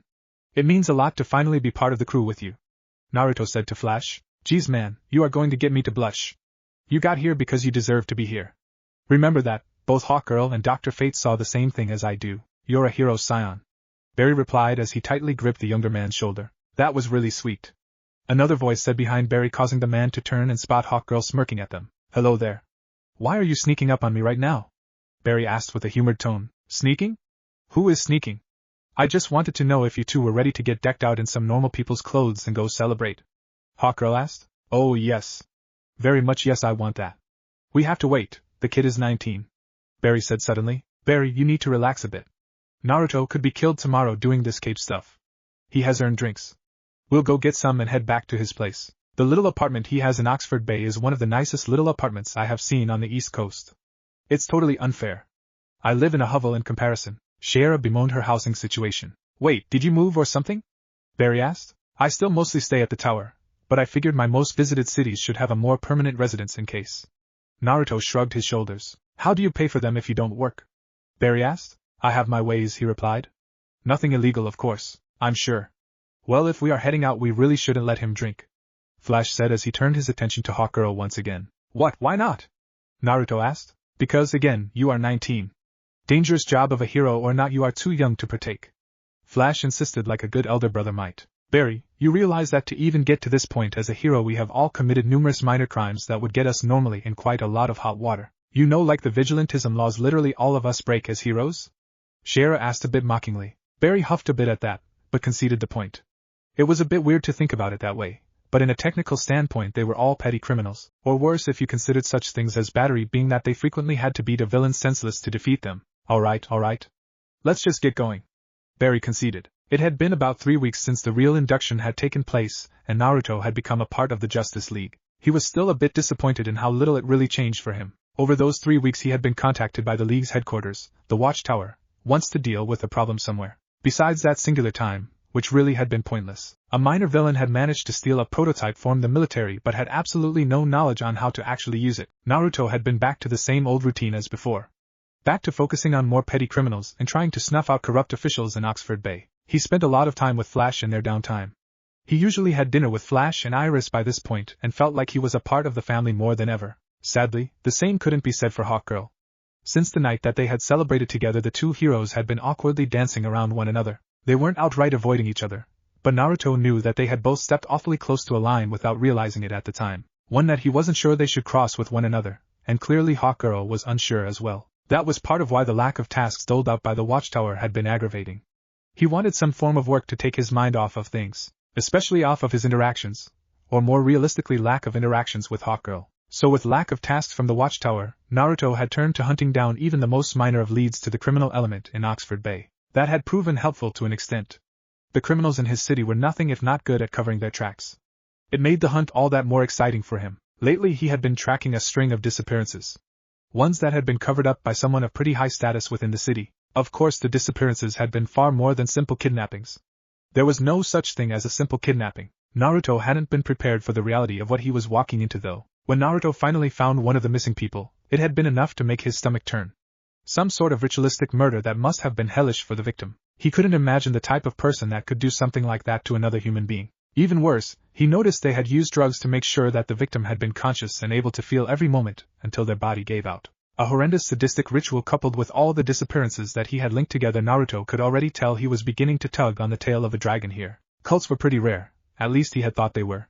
This one though was impossibly good at covering their tracks. They had to have at least a handful of members, but he couldn't even prove there had been more than one person in the room committing the terrible deed. Which means you all managed to cross the threshold of just another crazy cult into actually summoning some sort of supernatural nonsense. Naruto murmured to himself as he took in the appearance of the cult's symbol carved into the young woman's forehead. He needed to get this investigation wrapped up and these cultists handled fast before they could do any more terrible things like this. Thankfully, Naruto had a cheat in finding the bastards responsible. While they managed to elude any sort of traditional, or even more advanced methods of tracking them down, mystical means were quite a bit more difficult to avoid. Closing his eyes to better focus and gently pressing his hand to the forehead of the poor girl that was the cult's latest victim, he felt himself suddenly rooted in place as he saw the young woman's last moments. Her emotions and pain flooded over him, and he felt tears of sympathy for her build in his eyes. He got what he needed though. The men and women responsible all wore the same uniform except for their leader, who he recognized from his visits to City Hall. So the garbage crews are trash themselves. He grumbled as the vision faded and he struggled to push the horrific abuse and murder of the woman from his mind. He stared into her lifeless eyes sadly before closing them gently. I couldn't save you, but I will stop the bastards that did this to you. This was one of those moments that Flash had told him about, he supposed. He didn't know this woman in the slightest, but seeing her pain he wanted to end it. Sadly that was impossible, so he would settle for the next best thing. He stepped through a portal into the central hub of Oxford Bay's garbage collection and custodial department. A dozen people all in the same uniform as those in his vision, as well as the same faces, though no longer painted in their victims' blood, froze as they turned to look at him simply stepping out onto their break room table. Scion? One woman asked with a tremble of fear in her voice. No doubt she and all the others were worried that they may have been caught. Hey there. Sorry to drop in like this, Naruto said as he hopped off of the table with ease and locked the room's doors with a flick of his wrist. No, it's cool. Just why are you here exactly? One man asked. Naruto narrowed his eyes at that one. He knew him especially well. He'd been one of the ones that kidnapped the girl. He'd found out she was homeless and offered to give her a place to stay. After he had committed his own crimes against her, he helped prep her for the twisted ritual that the cult conducted. Why don't you guess why it is that I am here? Naruto said as his hands began to crackle with energy. You figured it out already? The Herald said we would have more time. Another screamed as the cultists backed away from Naruto. Harry? That asshole just doesn't know when to give up. But this bullshit is going too far. I guess I will have to find a permanent solution for him. As for all of you though, Naruto said as he began forming binds around the cultists' wrists out of the various items around the room. A couple tried to desperately bum rush him with a knife and pipe respectively, but Naruto wasn't a frightened homeless girl that was easy prey. He took a bit of joy out of beating the two of them down, until they begged him to stop. Did you stop when your victims begged you to? He demanded. You're lucky I'm not on the other side of things, otherwise I would use my powers to tear you apart by the fucking molecules. He bound up the last two and put them with the others before making it very clear he wasn't done as the first in the line of prisoners floated up off the ground. Where is the Herald and where is your leader? Naruto demanded, especially wanting to find the man in charge. He knew the Herald would be impatient, and after this latest ploy of his was ruined he would come looking for a fight. I won, the man began, only to let out a high-pitched scream as a red wave of energy swept over him from Naruto's hands. Try again, Naruto suggested. He simply stared back at Naruto with a hateful glare. Suit yourself, Naruto said with a shrug as a new wave began to pass over the man, pulling a scream of pain out of him yet again. However, the wave was much slower and more painful than before. "You filth!" one of the others cried, causing Naruto to snap his attention over to them. "You profane our Lord's gifts and use them as a child would a toy." "The Herald spoke true, you are unworthy," one of the others cried out. "Maybe you'll tell me what this guy won't," Naruto said calmly. "Never. I will tell you, he is setting up the next site of sacrifice. Soon our master will be reborn into this world and will eventually come to reclaim the sliver of power that was stolen by you." The man spoke with the fervor of someone completely lost to their faith. It disgusted Naruto. "I don't need you to actually verbally tell the location to me, but I can tell that you know where this next site is supposed to be at." "That is all I needed to know," Sion said as he grabbed onto the man's head and pressed his thumbs against the man's forehead. The man tried to jerk free, but because of the restraints and Naruto's grip his head barely moved, and Naruto broke his way into the man's mind. When he forced his way in, Naruto realized he wasn't the first to do so. It seemed as a rite of passage every member had their minds entered by their leader, a man named Michael Koch, who was currently prepping an abandoned apartment building on the north side of the city. Thankfully they didn't have a victim yet. Just as he left the mind of his prisoner, though, a rapid series of bangs sounded out in the truck bay of the building. Naruto blinked in surprise at the sound, like 6 quick thumps of thunder right after another.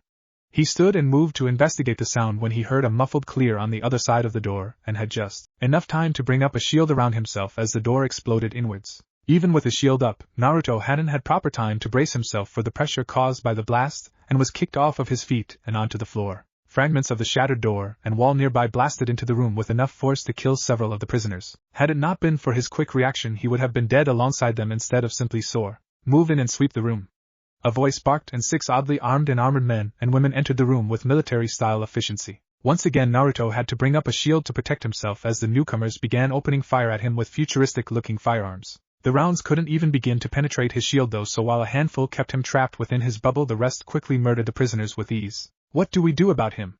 one of the men asked. He, like the rest, appeared as some sort of science fiction-styled knight. He wasn't part of the target list. Still, he is obviously that hero Sion. "He's a magic user," one of their comrades said as he fired a couple of shots that kept Naruto trapped behind his own protective barrier, and a part of the Justice League. "We aren't looking for a fight with them yet anyway.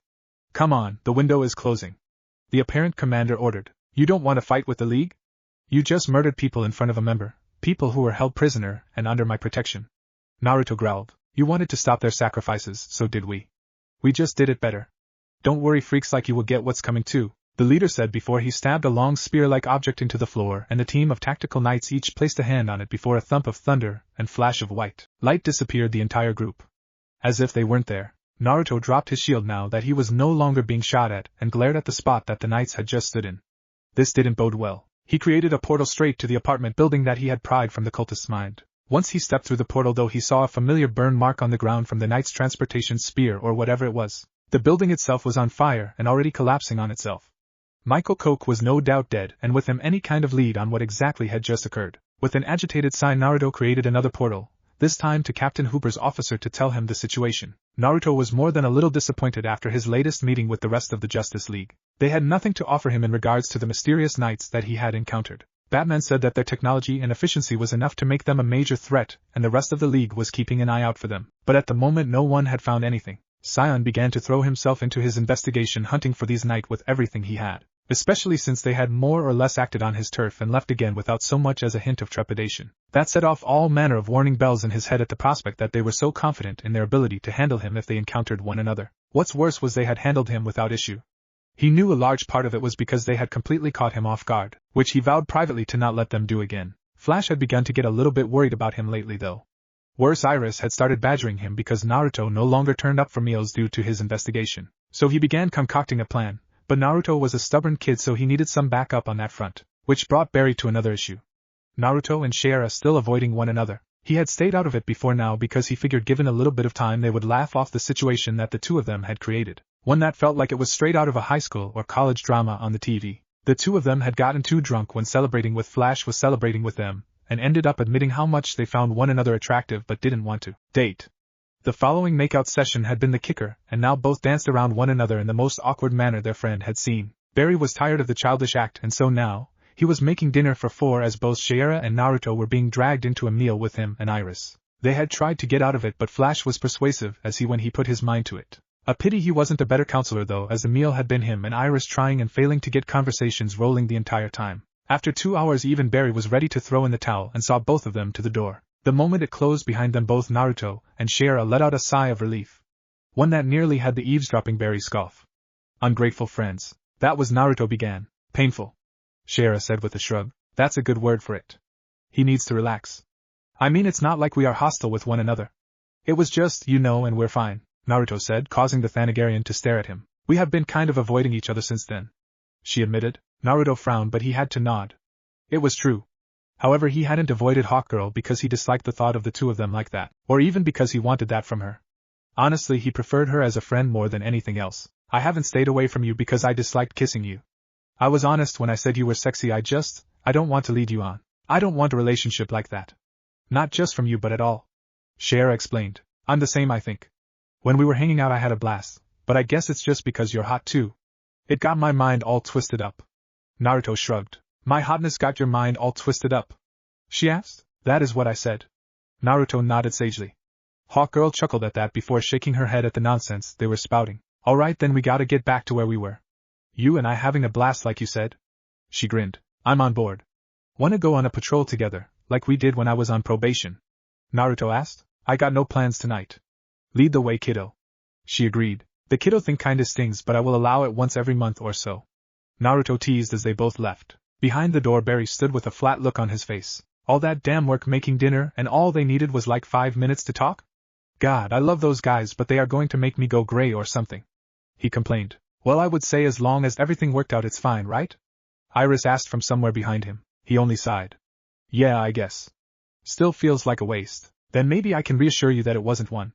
Iris asked as he felt her body press into his back and an arm slide around him to hold on to him. He also felt the thin negligee that acted as the only covering she had on. A broad grin spread across his face at that realization. Maybe you can, he replied, and with a giggle his wife grabbed his hand and led him upstairs toward the bedroom. The past year had been a good one for Naruto. While he still had little information about the mysterious knights, he had come realize that it was a larger mystery than he first thought. A very familiar and unsettling feeling came to him the more he tried to dig up information about them, despite that it truly had been a good year. Oxford Bay was steadily seeing real change. A slew of corrupt police officers and other city employees and even elected officials had been ousted from their positions, and while the city remained far from perfect, Naruto took great pride in his role in making it such a better place. What's more, Naruto had settled into a routine, which was a good thing. He patrolled the city, helped in other locales when needed, and spent most of his free time with his family. After all, they had moved beyond close friends. He dated here and there but never seriously. His lifestyle made sure that he couldn't properly connect with women that didn't participate in the hero life like he did. Hawkgirl helped a lot with that disappointment, mainly because she dealt with the same issue he did. Today both were hanging out rather than doing a basic patrol because they needed a break. Naruto had helped bring down the resurrected Medea from Greek legend the day before, only after she had strung him along in the disguise of a woman that was interested in him. He wasn't all that broken up about it, but it was disappointing and annoying that such a tactic was used on him. Hawkgirl needed a break even more so though. The day before Naruto and she had chosen to hang out, her ex and the man she was still very much caught up on, got married. Part of her was happy for the couple, but most of her was filled with regret, sorrow, and no small amount of fury. She always had been a bit of a hothead. At least while spending time as a civilian with Naruto, Barry, and Iris, she felt like the world wasn't set against her. Both she and Naruto knew to keep the booze away while they were vulnerable, or ecstatic by now. They might have had a couple of close calls in the past. It wasn't anything serious, just repeats of that first celebration that seemed so long ago now. Still, that left her and Naruto here together, alone. Both comforting the other over romantic troubles that really couldn't be helped. His loss. Vixen is nice enough, but he really dropped the ball when it comes to you. Naruto insisted. You're being awfully sweet, but I dropped the ball. Who can expect someone to wait around for nearly a decade without any kind of assurance of getting back together? Shira said as she picked at the cheese fries the pair of them were sharing. Naruto winced at that. It was a fair point. As much as he was biased toward Shira, he couldn't really blame Lantern for moving on and trying to find love. That was what they all wanted in the end, right? They love each other. Really love each other. I just don't think that kind of thing is for me, you know? Shira said as she leaned back in her chair. Don't be ridiculous. I mean, you just haven't met the right one. Naruto urged. You think? I dunno. I've been married before, Naruto. For a long time it was perfect, but then I messed that up too when I met John. The fact that I could throw it away despite being happy with the relationship overall just proves to me that relationships aren't that important. At least to me. She said. The two sat in silence for a little while, finishing up some of their food before Naruto decided to try and uplift her spirits some more. You know, maybe someone in the league would be worth it. Martian Manhunter is a widower, right? He hasn't been dating either, and he could be interested. Naruto suggested. Shira shot a look full of disbelief his way. Tell me you're kidding. What? John is a great guy. He insisted. Oh yeah, he is. Are you trying to set me up with him because we are both aliens? She asked. No. Come on, you know me better than that. Naruto said. Uh-huh. Well, sorry, but John is a good guy, but he isn't really my type. Shira said. And what is your type? Naruto asked. Shira chuckled. Obviously men like John and Katter. Naruto rolled his eyes. Okay, I get it. I'll stop pushing, thank you, she said with a grin. She waited until Naruto started to take a drink of his soda. I do miss the regular sex that comes with a relationship though. Naruto choked slightly and glared over at her. She just smiled back at him beautifully. Funny. Just jumping topics then. So you miss having sex, huh? Maybe you should try to actually date rather than just deciding someone isn't your type. Naruto suggested. Yeah? How is that working for you?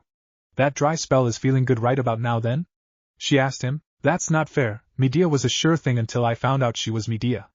Naruto mumbled the last in a bit of shame. You nearly have sex with more villainesses than anyone in the league except for Batman if rumors can be believed. Shira teased. Yeah, well, I don't really like the idea of the apps. I mean, if I wasn't a hero, sure, but for all I know I am going to get a month of fun little hookups before someone uses it to ambush me. Naruto complained. Same reason I don't use them. I don't understand why I can't just sit in a bar and find a nice dude to roll around in bed for a night with. She complained. It seemed like everyone had given up on hooking up the old-fashioned way. Yeah, this conversation is weirding me out. Naruto said. Oh, why is that, kiddo? She laughed at the sour face he made from being called kiddo. 'Cause it just makes me more annoyed that I haven't gotten any lately. Naruto groused. Hawkgirl hummed before her shoulders sagged. Ugh, me too. At this point I don't want to date, I just want to do the deed and go to work the next day. Is that really that big of an ask? Naruto nodded along. You know what would be nice? Having the same regular sex I had with Katter but without all the bullshit of being married to Katter. Shira said. Shira and Naruto began. An idea pinging in his mind but a bit of worry stopping him from blurting the words out. He didn't need to say it though, as her eyes glued themselves to his own and the pair remained silent for a time as they communicated through small changes in expression alone. It won't change things. She insisted. It might. Naruto replied. It would still be better than this, plus I may have looked online about some people who had done this beforehand. She admitted. Wait, really? Naruto asked. Around your birthday, actually. I debated on it a lot. Decided I couldn't work up the nerve to bring it up out of the blue. She explained. So you have thought about being friends with benefits in the past then? Naruto asked, a bit stunned. I wasn't lying when I told you that I found you sexy. I just thought it was best to drop that and carry on. Shira said. Naruto nodded his head before grinning. I kinda felt the same, but I was worried it would mess up this. Shira giggled at the way he waved his hand back and forth between them. She understood where he was coming from. The abuse of their friendship in exchange for sex was a troubling thought, but desire had a way of making people put their older opinions on things like this to the side in favor of a little bit of hedonism. I mean, we are both adults. As long as we are clear and communicate about everything well, what do we have to worry about? Naruto asked. He paused as Shira suddenly stood up. He thought something was going on until he realized she was fumbling for her keys that she used while masquerading as a normal human. Shira? He asked. I hate sitting around and talking about things. This same conversation will just keep coming up. But we're sober and thinking straight right now, so we should find out right now if this is a good idea. She said before snatching her keys up and turning toward the door. She looked over her shoulder and gave him a smirk after that. Are you coming? That was all he needed, and he was scrambling to his feet after her. Once they got to Shira's apartment, both paused as they realized they didn't really know how far they could take things with one another without the other being made uncomfortable and ruining the entire purpose of this possible agreement. So Shira settled for making them a couple drinks and changing into more comfortable clothes. Naruto hadn't taken his eyes off of her once she had returned to the living room dressed in nothing but a sports bra and one of the smallest pairs of shorts he had seen. At least I can tell you are interested. She teased. Shay, a man would be crazy not to be. Especially if they got to see you walking around like this. I can see the outline of your business through those things, Naruto commented as he motioned toward Shira's crotch area where the rough shape of her body was easy to distinguish. We need to be sure before we go further though. Shira said, now that she was dressed down, though the Thanagarian woman doubted she could honestly force him back out. She could already tell he was getting a bit stiff. I came here with you knowing the whole time. Naruto said simply. No, I mean, you and I both stopped ourselves from going further in the past because we didn't want to be more than friends. Shira said. And we still don't, right? We just want to be friends that also help one another handle a specific itch. Naruto replied. Shira stared into his eyes for a time but slowly felt herself smile. He really was coming at this as just friends and not looking to build more than that. Good, then maybe they really could just help one another out. Chapter 4. Living with your choices. The last 4 months had proven to be busy ones for Naruto as well as his friends and the other members of the league. Since he and Shiera had changed the rules for their relationship, they had only managed to spend a total of 7 days together over that course of time, and in the last month, they hadn't seen one another at all. Such was the life of a superhero, he supposed. At the very least, he and Barry were getting to spend some time together. There was a game on, and Iris had been happy to plan out an additional spot for supper for their friend. So while Naruto and Barry caught up and watched the game, she continuously stepped in to start up mock arguments with the boys while waiting on the meal to finish cooking. Her favorite had been to ask Naruto if he had done something or other that Barry had while in the league. No matter the younger man's response, Barry always took it as a challenge to one-up his younger friend, intent on maintaining the older brother or mentor spot in the blonde's life. I'm telling you, 12 bank robberies in one day, kid. All stopped by yours truly with no help from the rest of the league at all, Flash boasted. Barry, there's only like 10 banks in the entire city, Naruto groused, getting a snort from his friend. There are more than you think. Lots of smaller branches and a bunch of little ones in the suburbs count too. Actually, those get hit more often than the big ones, now that I think about it. Oh. Plus, I kid you not, 3 different crews hit one bank at the same time, Barry said with a grin. That's just one bank robbery then. Naruto pointed out with a dull expression. Pfft, nah, 3 separate crews, 3 separate robberies. Flash insisted. Man, whatever. Naruto rolled his eyes, getting giggles from his buddy's wife who enjoyed the play fighting the two liked to get into. Alright, you two. That's enough. Get washed up, and Iris began before stopping to roll her eyes as her husband disappeared in a flash and reappeared after washing his hands, and Naruto's hand briefly coated themselves in red energy, as any kind of foreign molecule was purged from his skin. Superpowers, she sighed with a small smile. So what are we eating anyway? Barry asked as the two men followed her into the kitchen. Just some classics. Ham steaks and potatoes. Easy and filling. She replied as they all sat down around the table. Thanks for making something for me too, Iris. I gotta say I haven't had a chance to eat with you guys or any of the others of our friends in way too long, Naruto said as he began cutting at his food. It's the same for us. You folks in the league have been so busy lately. I swear if we didn't sleep in the same bed I wouldn't see Barry at all these days. Yeah, sorry hun. We're trying to recruit some other new members into the organization to give us a little more breathing room, but it's taking time. Everybody has to get vetted, and that's part of why yours truly has been stuck up in the watchtower so much lately, Barry said with a small frown, though it faded away as his wife softly gripped his hand reassuringly. She understood. Ugh, don't remind me of all the background nonsense we have been doing. It's ridiculous the level of detail we put into these things. When I was joining it felt like all I had to do was get Barry's approval, then Shiera's, and I was in. Barry snorted. 'Cause that is what happened. Even after all that stuff with the Thanagrian's Hawkgirl and I are both in the first 7, you gotta pass on a lot of stuff, which considering the craziness of your background is something you should definitely thank me for more often. Actually, Naruto, speaking of Shiera, how is she? I haven't seen her in so long, and you're pretty much the only one from the league that has had a chance to visit in a couple of months. Iris asked as both she and Naruto ignored Barry's request for some more thanks in getting the blonde into the league. Honestly, I couldn't tell you. Good, I guess. Besides a few phone calls or messages, we don't even get a chance to talk at the moment. I think her civilian life is keeping her swamped somehow because she keeps taking some time off from the league. I tried to swing by to visit her the other day when I had a little time, but she told me she was at an appointment. Our schedules have been completely opposite of one another for the last month or so. Naruto said, a bit depressed at that fact. Barry snorted at that though. I bet that sucks. The hand isn't quite living up to Hawkgirl's level, I imagine. Barry! Iris pretended to scold him. We shouldn't tease him about a dry spell. Naruto simply stared at the both of them dully before blinking when he heard his phone chime in his pocket. As he checked the message, he couldn't help but chuckle lightly. Speak of the devil. She has the night off and says she needs to talk to me about something urgent. Says she couldn't find me at my apartment, and so she is coming to see me here. Wants to talk to you too, I guess, Iris, Naruto said slowly.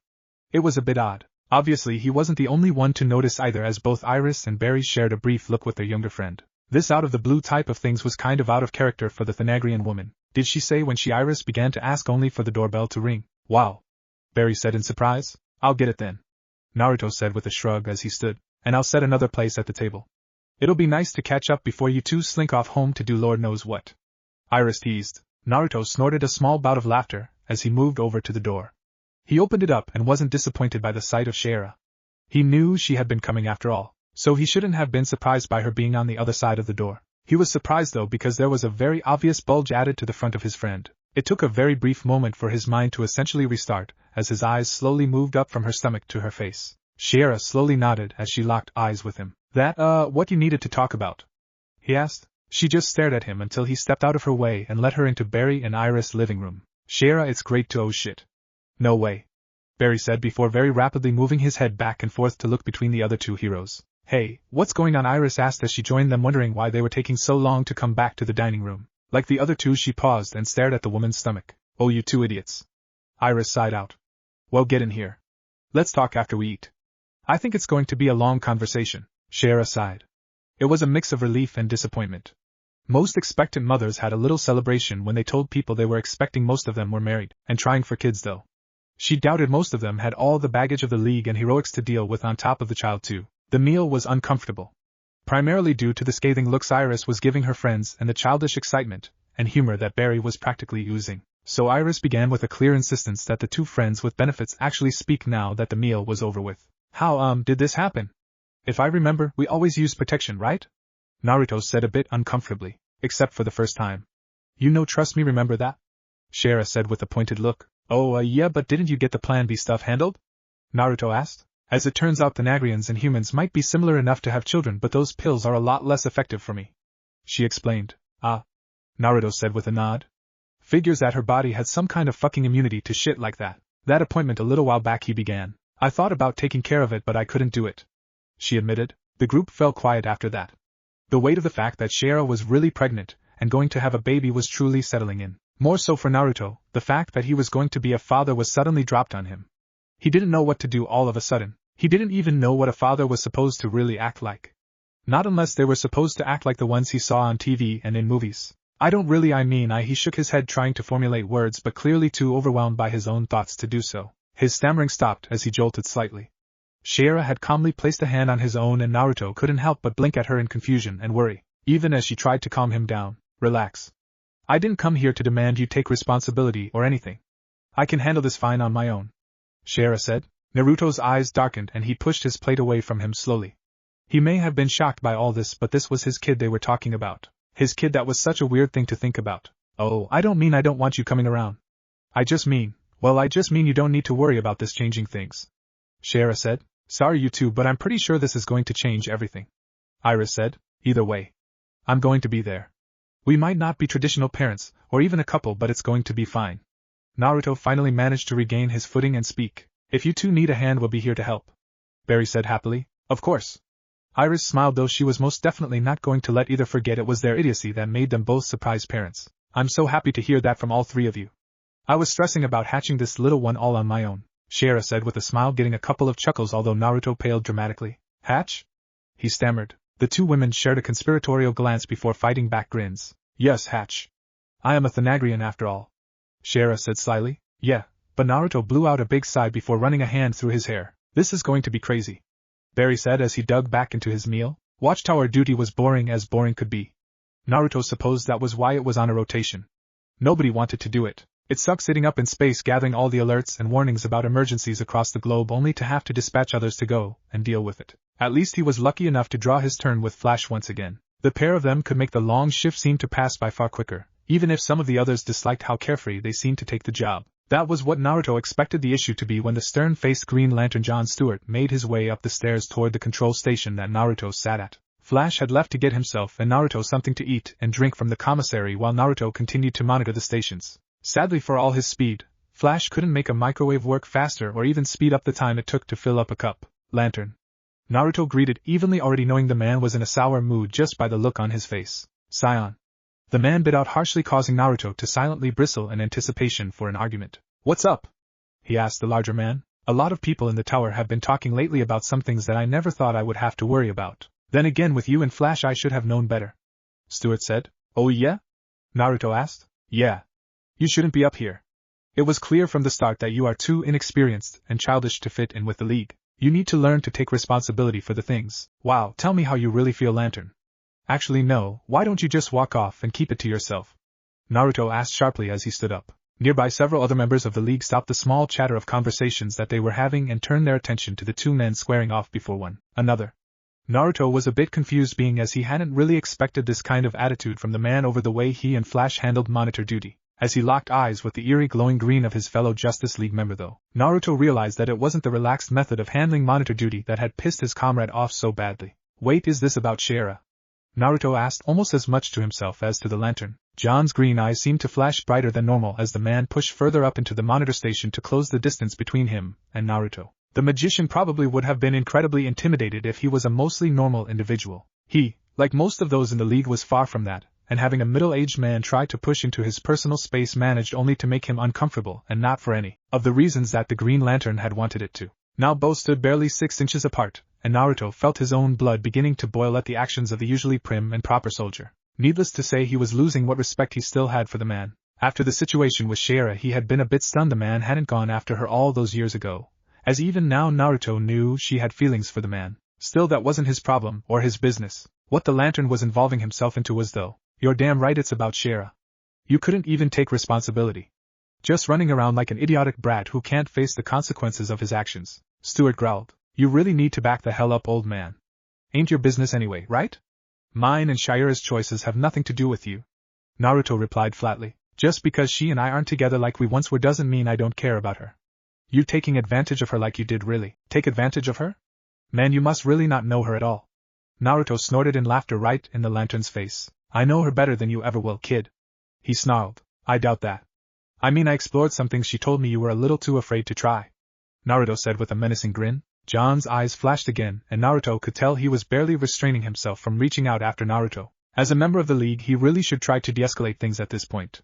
He wasn't exactly known for his ability in such a task, though. Along with that, the Green Lantern had really pressed his buttons and pissed him off, so Naruto was a little too keen on pushing further. "You disgust me, Scion. Talking about the mother of your child like that." John growled. "Yeah, well, the same could be said for you. Lusting after your ex when you're married and pitching a fit because she decided to move on from you finally. Moved on hardly. You two had a one-night stand and you won't even help with the." John began only to frown even deeper as Naruto burst out laughing. "Is that what you think happened? You stupid oversized nightlight, it wasn't a one-night stand. See, she and I have this agreement. I've tapped that more times than you and her ex-husband did combined. She's got my bun in that oven too, but that's what really has you mad, isn't it? The fact that she has someone else's child and is excited by the idea of raising it. Can't handle that she ain't having your baby. Why don't you go back to your wife and tell her what's bothering you so much rather than trying to act all tough with me?" Naruto asked, grinning as Stuart cocked back a fist to hit him, only for it to stop as Flash stood behind him with a very serious expression on his face. "Enough. You two are making a stupid scene. That's kind of my gig. Why don't you go home, Lantern? Naruto and I have a long shift of monitoring left to do, and I'm sure you want to tell your wife your version of this little spat before the rumor mill hits her," Barry said, motioning toward the large collection of gossiping League members below, all watching carefully and having obviously been ready to intervene if a fight broke out. Green Lantern grunted and yanked his arm free of Flash's grasp before storming off toward the hangar. As much as he disliked the idea, he had to admit getting ahead of whatever rumor spun up from the argument was a good idea if he didn't want his wife putting him on the couch. Flash watched him go before turning to look at Naruto with a flat expression. "You are so much more trouble than you are worth. Be happy you managed to find yourself as my little brother, or I'd leave you to the green glowing wolves." "Ah, gee, thanks, Barry, you really know how to make it all better. Seriously though, that idiot should know better. I am not about to bend over for him just cause he is a founder. Acting like Shira is his wife or girlfriend or something, or like she wasn't just as much a part of making the kid as I was," Naruto complained as he turned his attention back to the monitors. Barry sighed as he plopped down beside Naruto and offered him the open bag of popcorn. "It's not fair, but at least for a while you both are going to be dealing with people who have way too much interest in your business. Be ready for lectures from half of the older members of the League about responsibility, and another lecture from the women about either taking advantage of Hawkwoman or needing to step up and be a father or whatever," Barry said. "Ugh. How does anyone even come to the conclusion I took advantage of her anyway? I mean, she's like 50-something, Naruto said, causing Barry to blink. "I think it's cause she looks like she is in her 20s or 30s and you look a little old for your age. No offense. None taken, I think," Naruto replied as he popped a handful of popcorn into his mouth. As the pair continued to banter and eat, the alarms on the monitors began to suddenly go off, and both had to resign themselves to not participate in the daring rescue of the town of Morrisburg, Missouri from a freak earthquake caused by an unauthorized mining operation nearby. Back to the boring part of hero work. It was nice to go on patrol with a friend from time to time, although as far as friends went, Naruto had to admit his current crime-fighting associate was a bit more of an acquaintance than a true friend, if only because both of them were pressed into enjoying extremely busy schedules. Despite their busy schedules, however, the both of them had roughly a decade separating them from the next youngest member of their organization, so it was a bit natural that Scion and Black Canary, or as they had steadily come to know one another, Naruto and Dinah, would gravitate toward one another. It didn't hurt that they rather easily complemented one another in a fight. Dinah, despite her canary cry, was primarily a close-range, or more specifically hand-to-hand fighter. Naruto was far and above a typical thug when it came to a fight, but almost in complete contrast to his fellow blonde. He was a ranged fighter capable of practically warping reality to his advantage and keeping most fights short and sweet. The few that managed to get around Naruto's magic when on patrol with Dinah didn't last long against her martial arts training. Something both of them could tell outstripped Naruto's own skill in a fight. I'm not trying to tell you that your magic won't pretty much win every fight, Dinah said as the pair of heroes rested on a rooftop. Naruto listened as she spoke only briefly, eyeing her figure as she cocked her hips to the side with a hand resting on her side and an exasperated look on her face. Your powers are pretty much going to hand every fight to you, but you still picked up some hand-to-hand skills along the road. You know that people can and will find a way around your abilities, then it's down to good old-fashioned hand-to-hand action, and you, my friend, are lacking in that department. You need some serious fine-tuning. More training or sparring, whatever you want to call it. Maybe, but like you said, I have had training with it in the past, and it's just a backup, Naruto replied as he turned away from her to look out over the city. The two heroes were jointly patrolling Washington, D.C. tonight. A few important diplomats from the Middle East were visiting the White House for a mediated talk over rights to a contested border region, but everything seemed to surprisingly be going smoothly. Naruto did enjoy seeing the look of the city though as he stared over the rooftop toward the distant monuments. So? Won't you be pretty annoyed if someone manages to knock you around because you didn't listen to me? Dinah asked, getting Naruto to chuckle at the blatant attempt to bait him into cooperating. Alright, still I don't exactly have someone I can just badger into training me. Folks know my face and I can't see myself blanking memories over and over again to get training being a good idea. Naruto grumbled. Whoa, wait, what is that about memories? She asked. Huh. Nothing. Naruto waved her off though Dinah rolled her eyes and returned to the subject at hand. You don't have anybody at all to help with your training? Where did you pick up the stuff you already know then? Naruto chewed at his lip in thought as he eyed the woman for a moment. He weighed the idea of telling her a bit more about his life prior to the League versus simply telling her to mind her own business. Only a handful of others knew his story: Barry, Shara, undoubtedly the Batman. It made telling Canary a little less daunting, but opening that door wasn't easy still. Maybe adding some dark humor could help brush past it. He thought to himself, just the government. They wanted a child super soldier, so a little hand-to-hand was important to them, I guess. Though it was pretty much all stuff to get some distance from an opponent, and blast them with some magic or something, he said, mentally grimacing as his own bitterness toward that time period killed any base attempt at even dark humor, and made his words come out harsh and clear. Dinah shifted slightly as she stared at her colleague in worry. Obviously she had managed to push his buttons a little too much. She had some ideas to move past that and smooth their conversation out though. Well, what if I taught you some things? You could come down to the gym with me and we can work on it, she asked. Naruto perked up at that. Dinah was fun to spend time around, but more than that, she was one of the best martial artists in the league. A lot of the others relied on their powers to win, but Dinah relied on her training and skill. Something he wanted to be able to fall back on if push came to shove. Sounds good to me. I gotta make sure it's a time when I'm not either doing this or helping Shara around. She's really getting close to popping now, Naruto said with a soft smile. Canary didn't really share his grin. If anything, she seemed to be upset, but not at him. You really impressed me with how you are handling things with her. Dinah, thanks. I just hope I'm a good dad to the kid when they are here. Kind of nervous about that, since the closest I remember having of a father figure was Kent, and he has at most been like a grandfather or something. Naruto happily replied with a slight blush. I think you are off to a good start. It's really mature of you to be stepping up like you despite everything, she replied with a warm smile. Naruto paused at that though. What do you mean?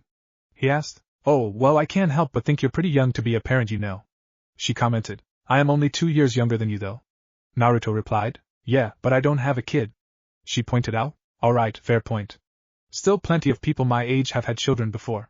Not exactly pioneering a new path in life with this whole thing. Maybe, but they don't usually have a baby with someone so much older and more experienced than them. Canary, what exactly are you trying to dance around telling me?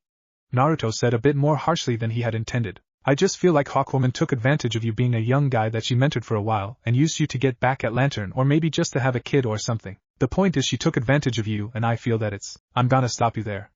You don't really have room to talk on that front. What is that supposed to mean? She demanded, a bit of anger bleeding into her voice. Naruto wasn't about to stop though. Look, I don't want to fight with you. But be honest. Don't you feel like your situation with Arrow is a bit worse than mine with Shara? At least she always treated me with respect and as an equal. He talks down to you and acts like you're a pet half the time, Naruto said. He wasn't about to back down. It felt a bit odd, but in a way he felt defensive of the mother of his soon-to-be-born child, and he also had some silent opinions of the league's premier archer as well. They're called pet names and maybe you wouldn't understand. Ollie and I have something different than you and her did, she insisted. Yeah, maybe. Whatever. Like I said, I don't want to fight with you. Especially being as you're the only one my age in the club, he said, turning his eyes away from her. Dinah sighed but nodded. Agreed.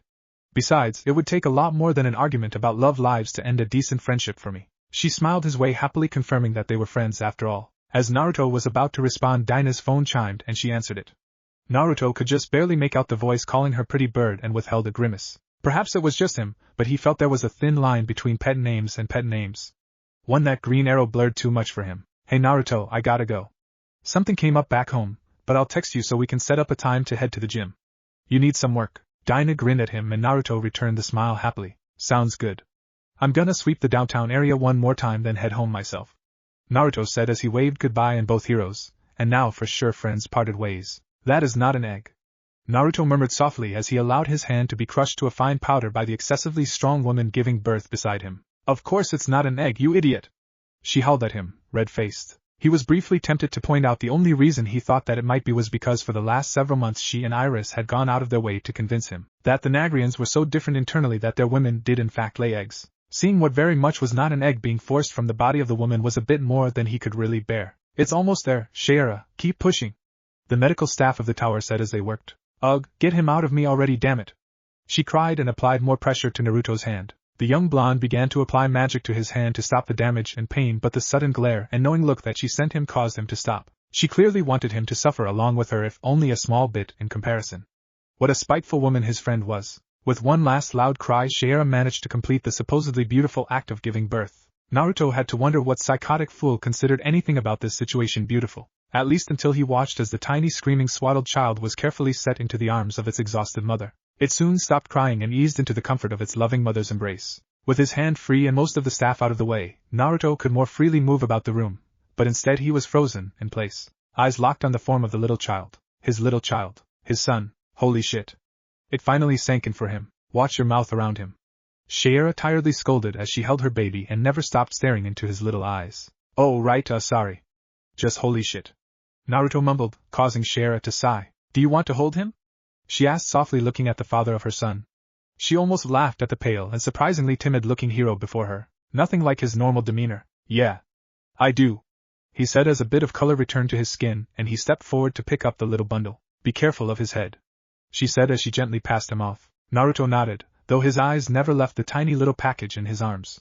A grin quickly began to spread on his face as the newborn simply stared up at him. Blue eyes meeting blue eyes. What do we name him? Shayera asked as she watched the new father and son. Naruto swayed slightly as if rocking the child with his movements, and the peaceful little baby quickly began to fall asleep in his father's arms. I dunno. Naruto stammered, staring at the child in his hands. At least he didn't for a moment, then it struck him almost immediately. He hadn't really thought of baby names, but now in this instant he could only think of one real mentor. A man he could consider fatherly, or perhaps rather grandfatherly to him. Shayera, what about Kent? He asked quietly. The woman blinked but smiled softly as she held out her arms for the baby. As she took him into her arms and looked over his peaceful features. Kent. She whispered quietly. It was a good name and Shayera knew well enough where it came from. Naruto continued to stare at the sight of little Kent, his own real blood family. It was something he couldn't quite understand.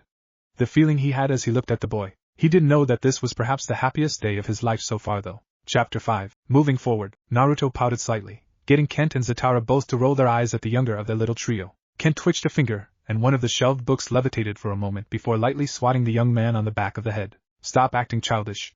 You came to Zatara and myself because you wanted an answer, and we gave it.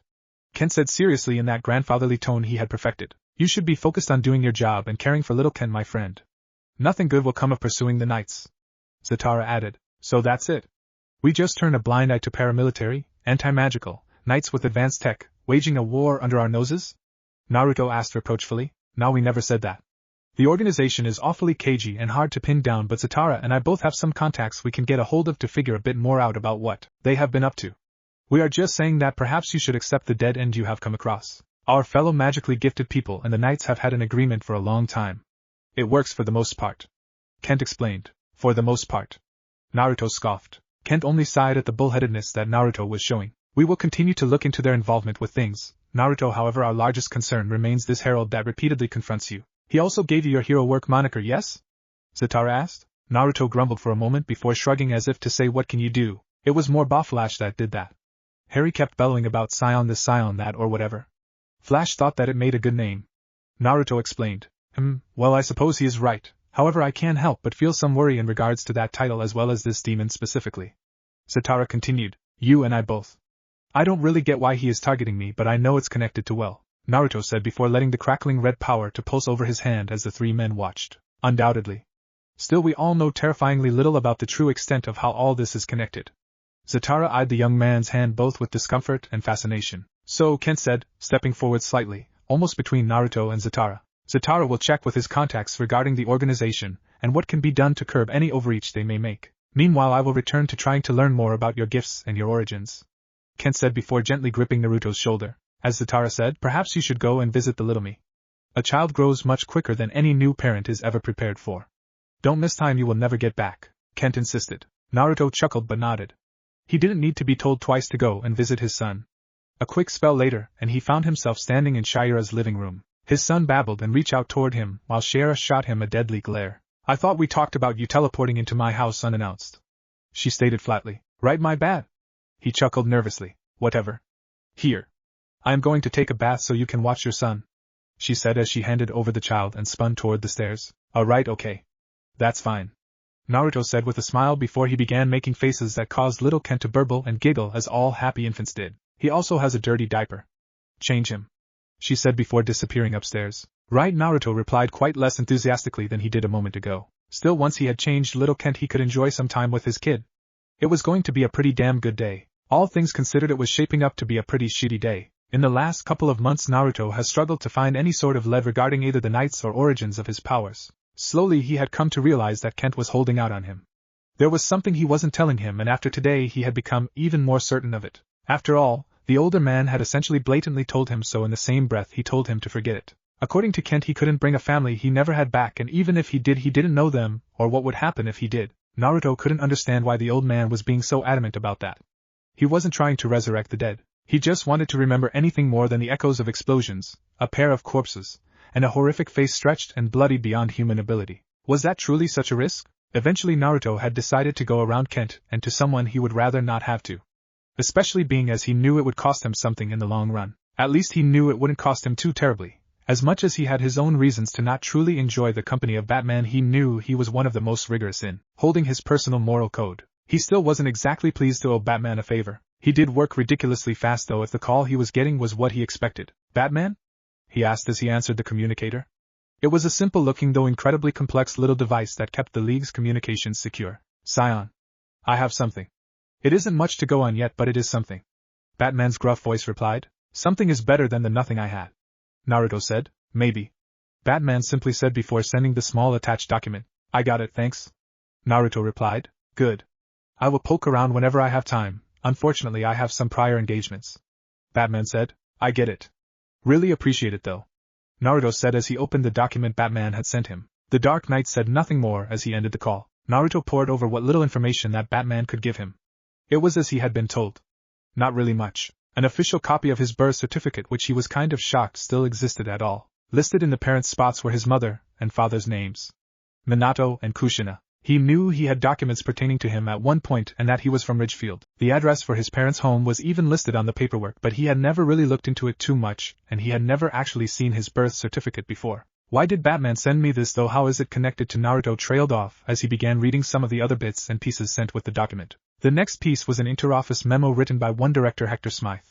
Batman had left a note promising more on the director later. At the moment though, Smythe's writings regarding Naruto, or Recruit Namikaze as he was referred to, detailed the extra interest in him specifically. His powers were slightly different and more potent than the other subjects, and at times seemed to have a will of their own even. That wasn't including the information that he mentioned about Ridgefield. The massacre wasn't a government hit job. Naruto had believed so for years now, ever since he recalled bits and pieces of that last night with his parents. Instead, it seemed the organization had been responsible the Knights of Eternity. The memo went on to insist on gathering a team to bring Naruto out to Ridgefield, or whatever was left of it, and try to find any sort of resonance or clue through Naruto's abilities. Not a terrible idea, he thought to himself. He put the information he had gotten away before answering a call from Black Canary.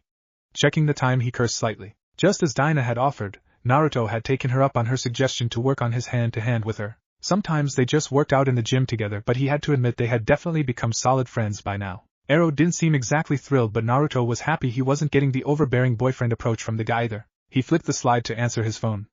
Hello? Hey, forget something? Dinah's somewhat annoyed voice replied. Heh, when I saw you were calling I remembered pretty fast. I'll grab my stuff and be there quick. Just make sure the coast is clear and I can pop out in the bathroom. Naruto replied. Teleportation is so unfair. Looks clear though, only like 2 other people in the gym today, and they are on the other side of the building. She replied. Huh, not usually that quiet this time of day. Naruto said. There's a marathon in town. Most of the members are either participating or helping organize it. I like it better when things are empty anyway. She said. Less stairs? He asked. Yeah. She scoffed. Woman acts like I don't have that same problem. Naruto chuckled as he opened up the portal. Please, you adore that kind of thing. You're in luck too. The other two are Lola and her sister. They aren't going to get anything done once they see you, Dinah pointed out, noticing the change in sound as Naruto stepped into the bathroom. Well, at least they don't come over and interrupt us. All they do is stare at my ass, Naruto joked before hanging up and stepping out of the bathroom door in front of Dinah, who slipped her phone back into her gym bag. Naruto had to make sure not to go too much on his colleague's appearance.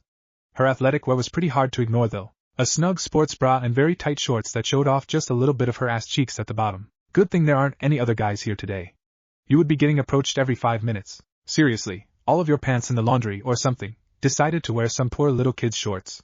He taunted. Nope, I just knew the gym would mostly be empty so I can wear my favorite workout clothes for a change. Why? Does it bother you? She cheekily asked. Naruto rolled his eyes before stripping off his shirt and causing the two women nearby to quietly pause their stretching. Like clockwork. Canary scoffed before motioning toward the treadmills. Heh, jealousy looks terrible on you. Naruto joked before making his way to his own treadmill and starting his warm-up. The workout ran a little long. They decided to get in some extra sparring, or rather Canary had. He had figured out pretty easily that something was bothering her, but he had also easily figured out that it concerned Green Arrow. The two of them had more or less developed an unwritten rule during their friendship that they wouldn't bring up either Oliver or Shiera. Sure, they might ask how they were doing, but both knew that the other disapproved of the relationship they had with the other. Naruto hadn't brought up his point about how Oliver spoke to Dinah since the first time, but then again he didn't really need to know that. It had been clearly pointed out to her, and now at the worst times her friend's words crawled into her head. Similarly, Dinah didn't press on the relationship Naruto had with the mother of his child. As it stood though, Naruto and Shiera hadn't walked down that path since Kent had been born. Any time they spent together almost entirely revolved around the little boy too. Whatever was going on between Green Arrow and Black Canary had taken a toll on Naruto though. The blonde could be pretty vicious in the ring, and Naruto might have been gifted and trained to a degree, but Canary relied much more heavily on martial arts, and would always have an advantage of training over Naruto. Whatever was eating at her meant he was spending some time nursing a fat lip and some bruising afterward. At least he was starting to get a better hand at reading an opponent's movements. Either that or Canary was trying to make him feel better about being so easy for her to crush in hand-to-hand. It stung his ego a little considering he was typically such a big threat in a fight with his magic. It would just make him better in the long run though. Naruto caught a quick shower before snapping his fingers to dry his body and change into his hero uniform. Next he pictured an area near Cheyenne, Wyoming, and stepped through the opening in his wall and out into a long abandoned barn. Let's see, north from here I think. Let's see what we can see. He mumbled to himself before taking off to fly toward the old remains of Ridgefield. It took a little time. Naruto wasn't going all out, and Wyoming was a pretty sizable state to begin with. Gradually the terrain became a bit hillier, and he began following a river below him. It was a narrow muddy thing that occasionally had a small concrete or metal bridge across it. A handful of farmers and their kids excitedly waved up at him as he would pass by, so he would wave back and occasionally use a little magic to swirl some clouds into fun designs. The farms seemed to drop away suddenly though. That is to say, inhabited farms. The empty husks of old farmhouses and barns as well as overgrown fields replaced the best orderly crops being grown. He passed over a bridge that looked ready to collapse and a smattering of country homes that were falling in. The whole community. Not just the town itself. Naruto mumbled as he began to near Ridgefield proper. The town was in bad shape. Large parts of the northern and western portions of the town were cratered, and what still stood could hardly still be considered buildings. The rest of the town was less destroyed, but time and lack of maintenance had ensured these buildings too were beginning to sag and collapse. Naruto circled Ridgefield a couple of times before settling down onto what appeared like Main Street. Storefronts and other 2- or 3-story brick buildings stood on either side of the pockmarked and cracking road. Many of them were blackened by fire sometime in the past, and not one still had glass in the windows. It almost looked like something out of a war documentary showing the aftermath of combat. The only major differences were the lack of bodies and overgrowth that had taken over. Weeds grew through the cracks in the roads and sidewalks, and a couple trees had begun growing through the most severely burned buildings. These nights don't fuck around. Naruto grumbled as he gingerly touched a wall pockmarked in bullet holes and scorched with flame. The steady even spacing made it clear that it hadn't been stray gunfire that marked this wall but a series of single shots. He sucked at his teeth before turning down one of the roads and making his way toward the address that he couldn't help but memorize. Unfortunately, there wasn't much to look at. Most of the first floor had been gutted by some explosion, and the yard was a tall mess of weeds and young trees that tangled up with the power lines overhead. There was a porch swing that had been thrown from its chains and now laid overturned in the front yard. White paint blackened by smoke and peeled off. He could just barely recall it. Being held between his mother and father, who seemed more like blurry-colored silhouettes than actual people. The facade of the house had clearly once been a warm and cozy little place. It wasn't much to look at now compared to that though. The layer of old glass and dirt crackled and crunched beneath his feet as he stepped onto the concrete front steps. The porch was small and some old potted plants had long since died there. The front door was gone. Naruto imagined it was somewhere in the thicket that had once been a front yard. Beside it sat the numbers confirming the address as well as 3 tiny wooden figures painted by a child. He wished he could recall painting them. Even after cleaning off the grime to reveal the faded colors of the 2 yellow and 1 red figurines, his mind drew a blank. Still he slipped them into a pocket and pressed on into the house. An odd sensation came over him as he passed the threshold, and he paused to take in what would have been the living room of the small house. Shredded remains of furniture lay strewn about, and wall ornaments were burnt onto the walls. He imagined the floor had once been carpet, but squishy wood was all that still sat beneath his feet. The rest of the first floor was in much the same shape. The stairs were damaged but usable though. Carefully he continued up to the second floor. It was far less damaged than the first floor, though smoke and fire hadn't left it untouched. The first room on the second floor that he found was a bathroom. Completely ruined as it was, he could see 3 disgusting towels that hung in descending order: dad, mom, baby. On the sink 3 toothbrushes, color-coded yellow, red, and orange, sat in a cup. The hallway upstairs was narrow, and had some weakened spots in the floor. Its once white walls were either burned black or aged to a disgusting tan color. A few broken pictures hung along the way, however one at the far back end of the hall remained completely intact. Black marks from smoke seemed to bend around it, and dirt and filth seemed to avoid it entirely. Naruto could feel the tiny trace of magic placed on the framed photo. It was withering away, just barely keeping the family portrait held behind the glass safe. Naruto stared at the picture of himself and his parents when he was just a little older than his own son was now. He felt like he was supposed to be tearing up, but no tears welled up in his eyes. Instead, he felt a small smile crawl onto his face. The family stood there. A young blonde man in his early 20s wrapping one arm around a red-headed woman of similar age and holding an infant in the other. They stood out in front of the house Naruto currently stood in. It really had been a cozy little place once. They all smiled. Even the baby. Happy and healthy as could be. He let his power quickly run over the photo, breaking the spell one of his parents had placed on it. The fact that it still worked when most of the others in the house had sputtered out over the years was considerable luck, but Naruto couldn't help but be happier for it. With a few more spells he had the picture stored away in his unnaturally deep pockets. With the hall handled, he turned to the next room. The first of 2 bedrooms. A tiny one with a small crib-like bed and some moldy toys. The room itself was utterly untouched by fire or time. Serious amounts of spell work cast onto the walls and even more onto the little bed.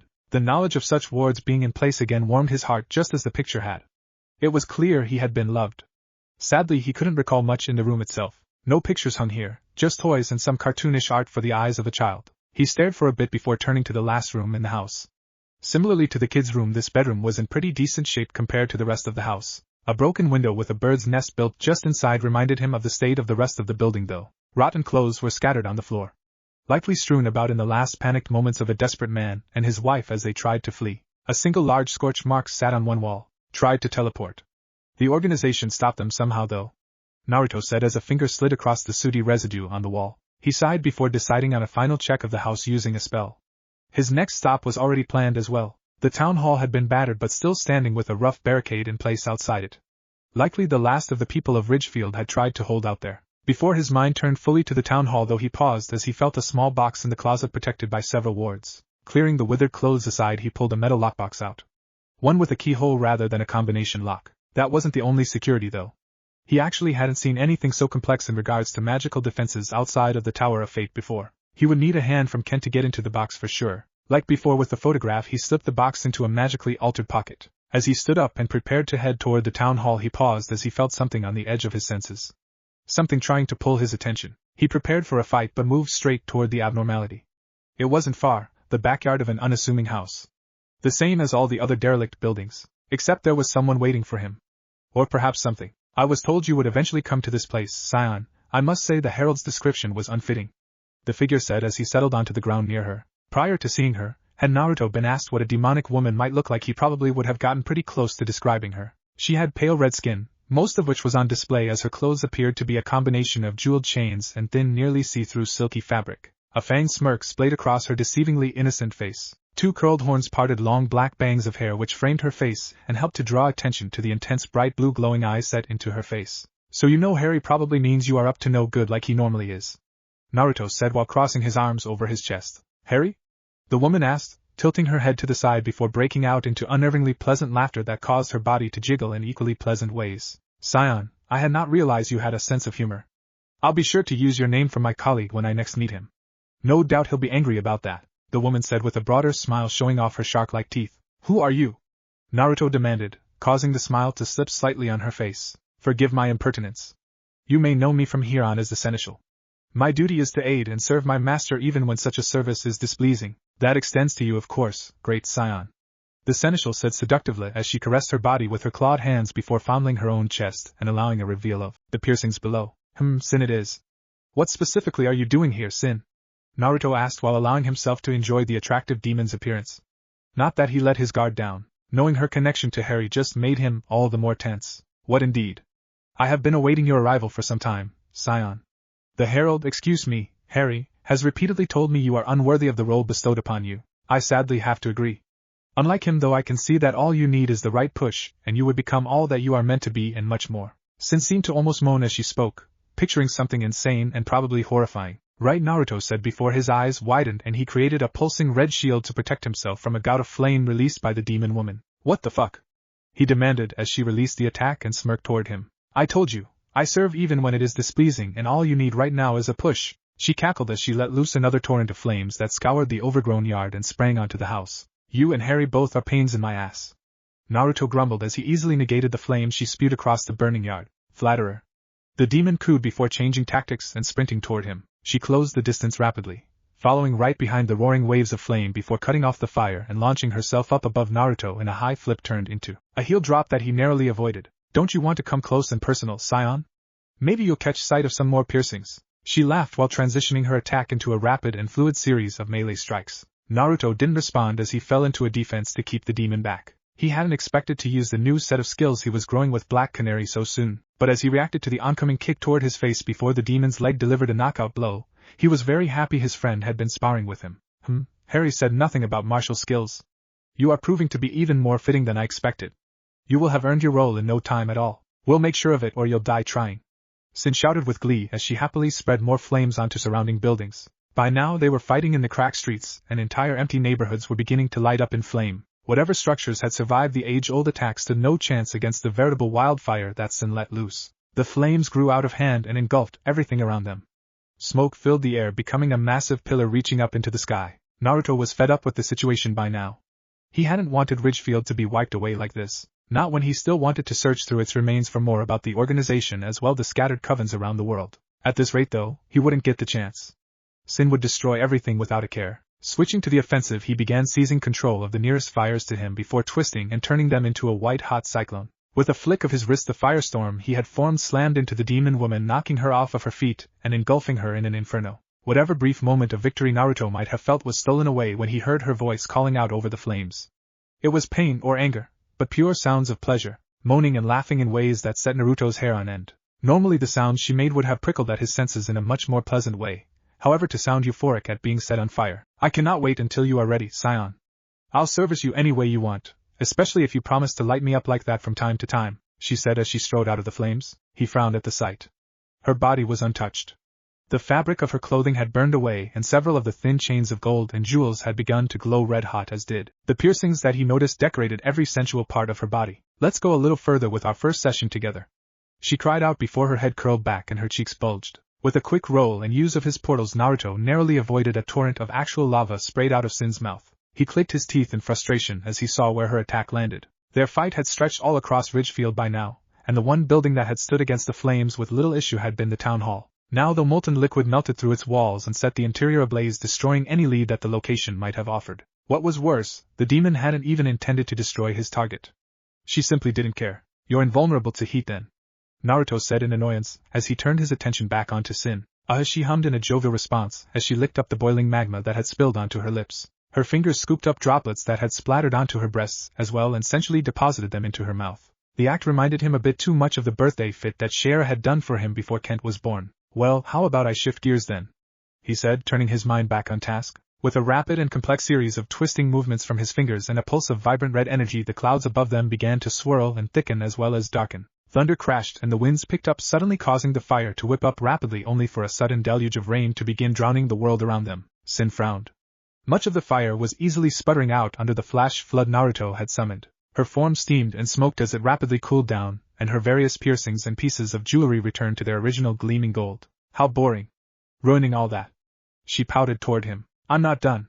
He simply replied before Sin felt the attack strike her from above. A single bolt of lightning that plastered her against the steaming pavement at her feet. The ground snapped and cratered under the unnatural attack, and pulses of electricity robbed her of her motor control. Previously flawless red skin now had a blackened scar running across her entire body, resembling lightning. Stay down, Naruto said, far more serious than he had been up until now.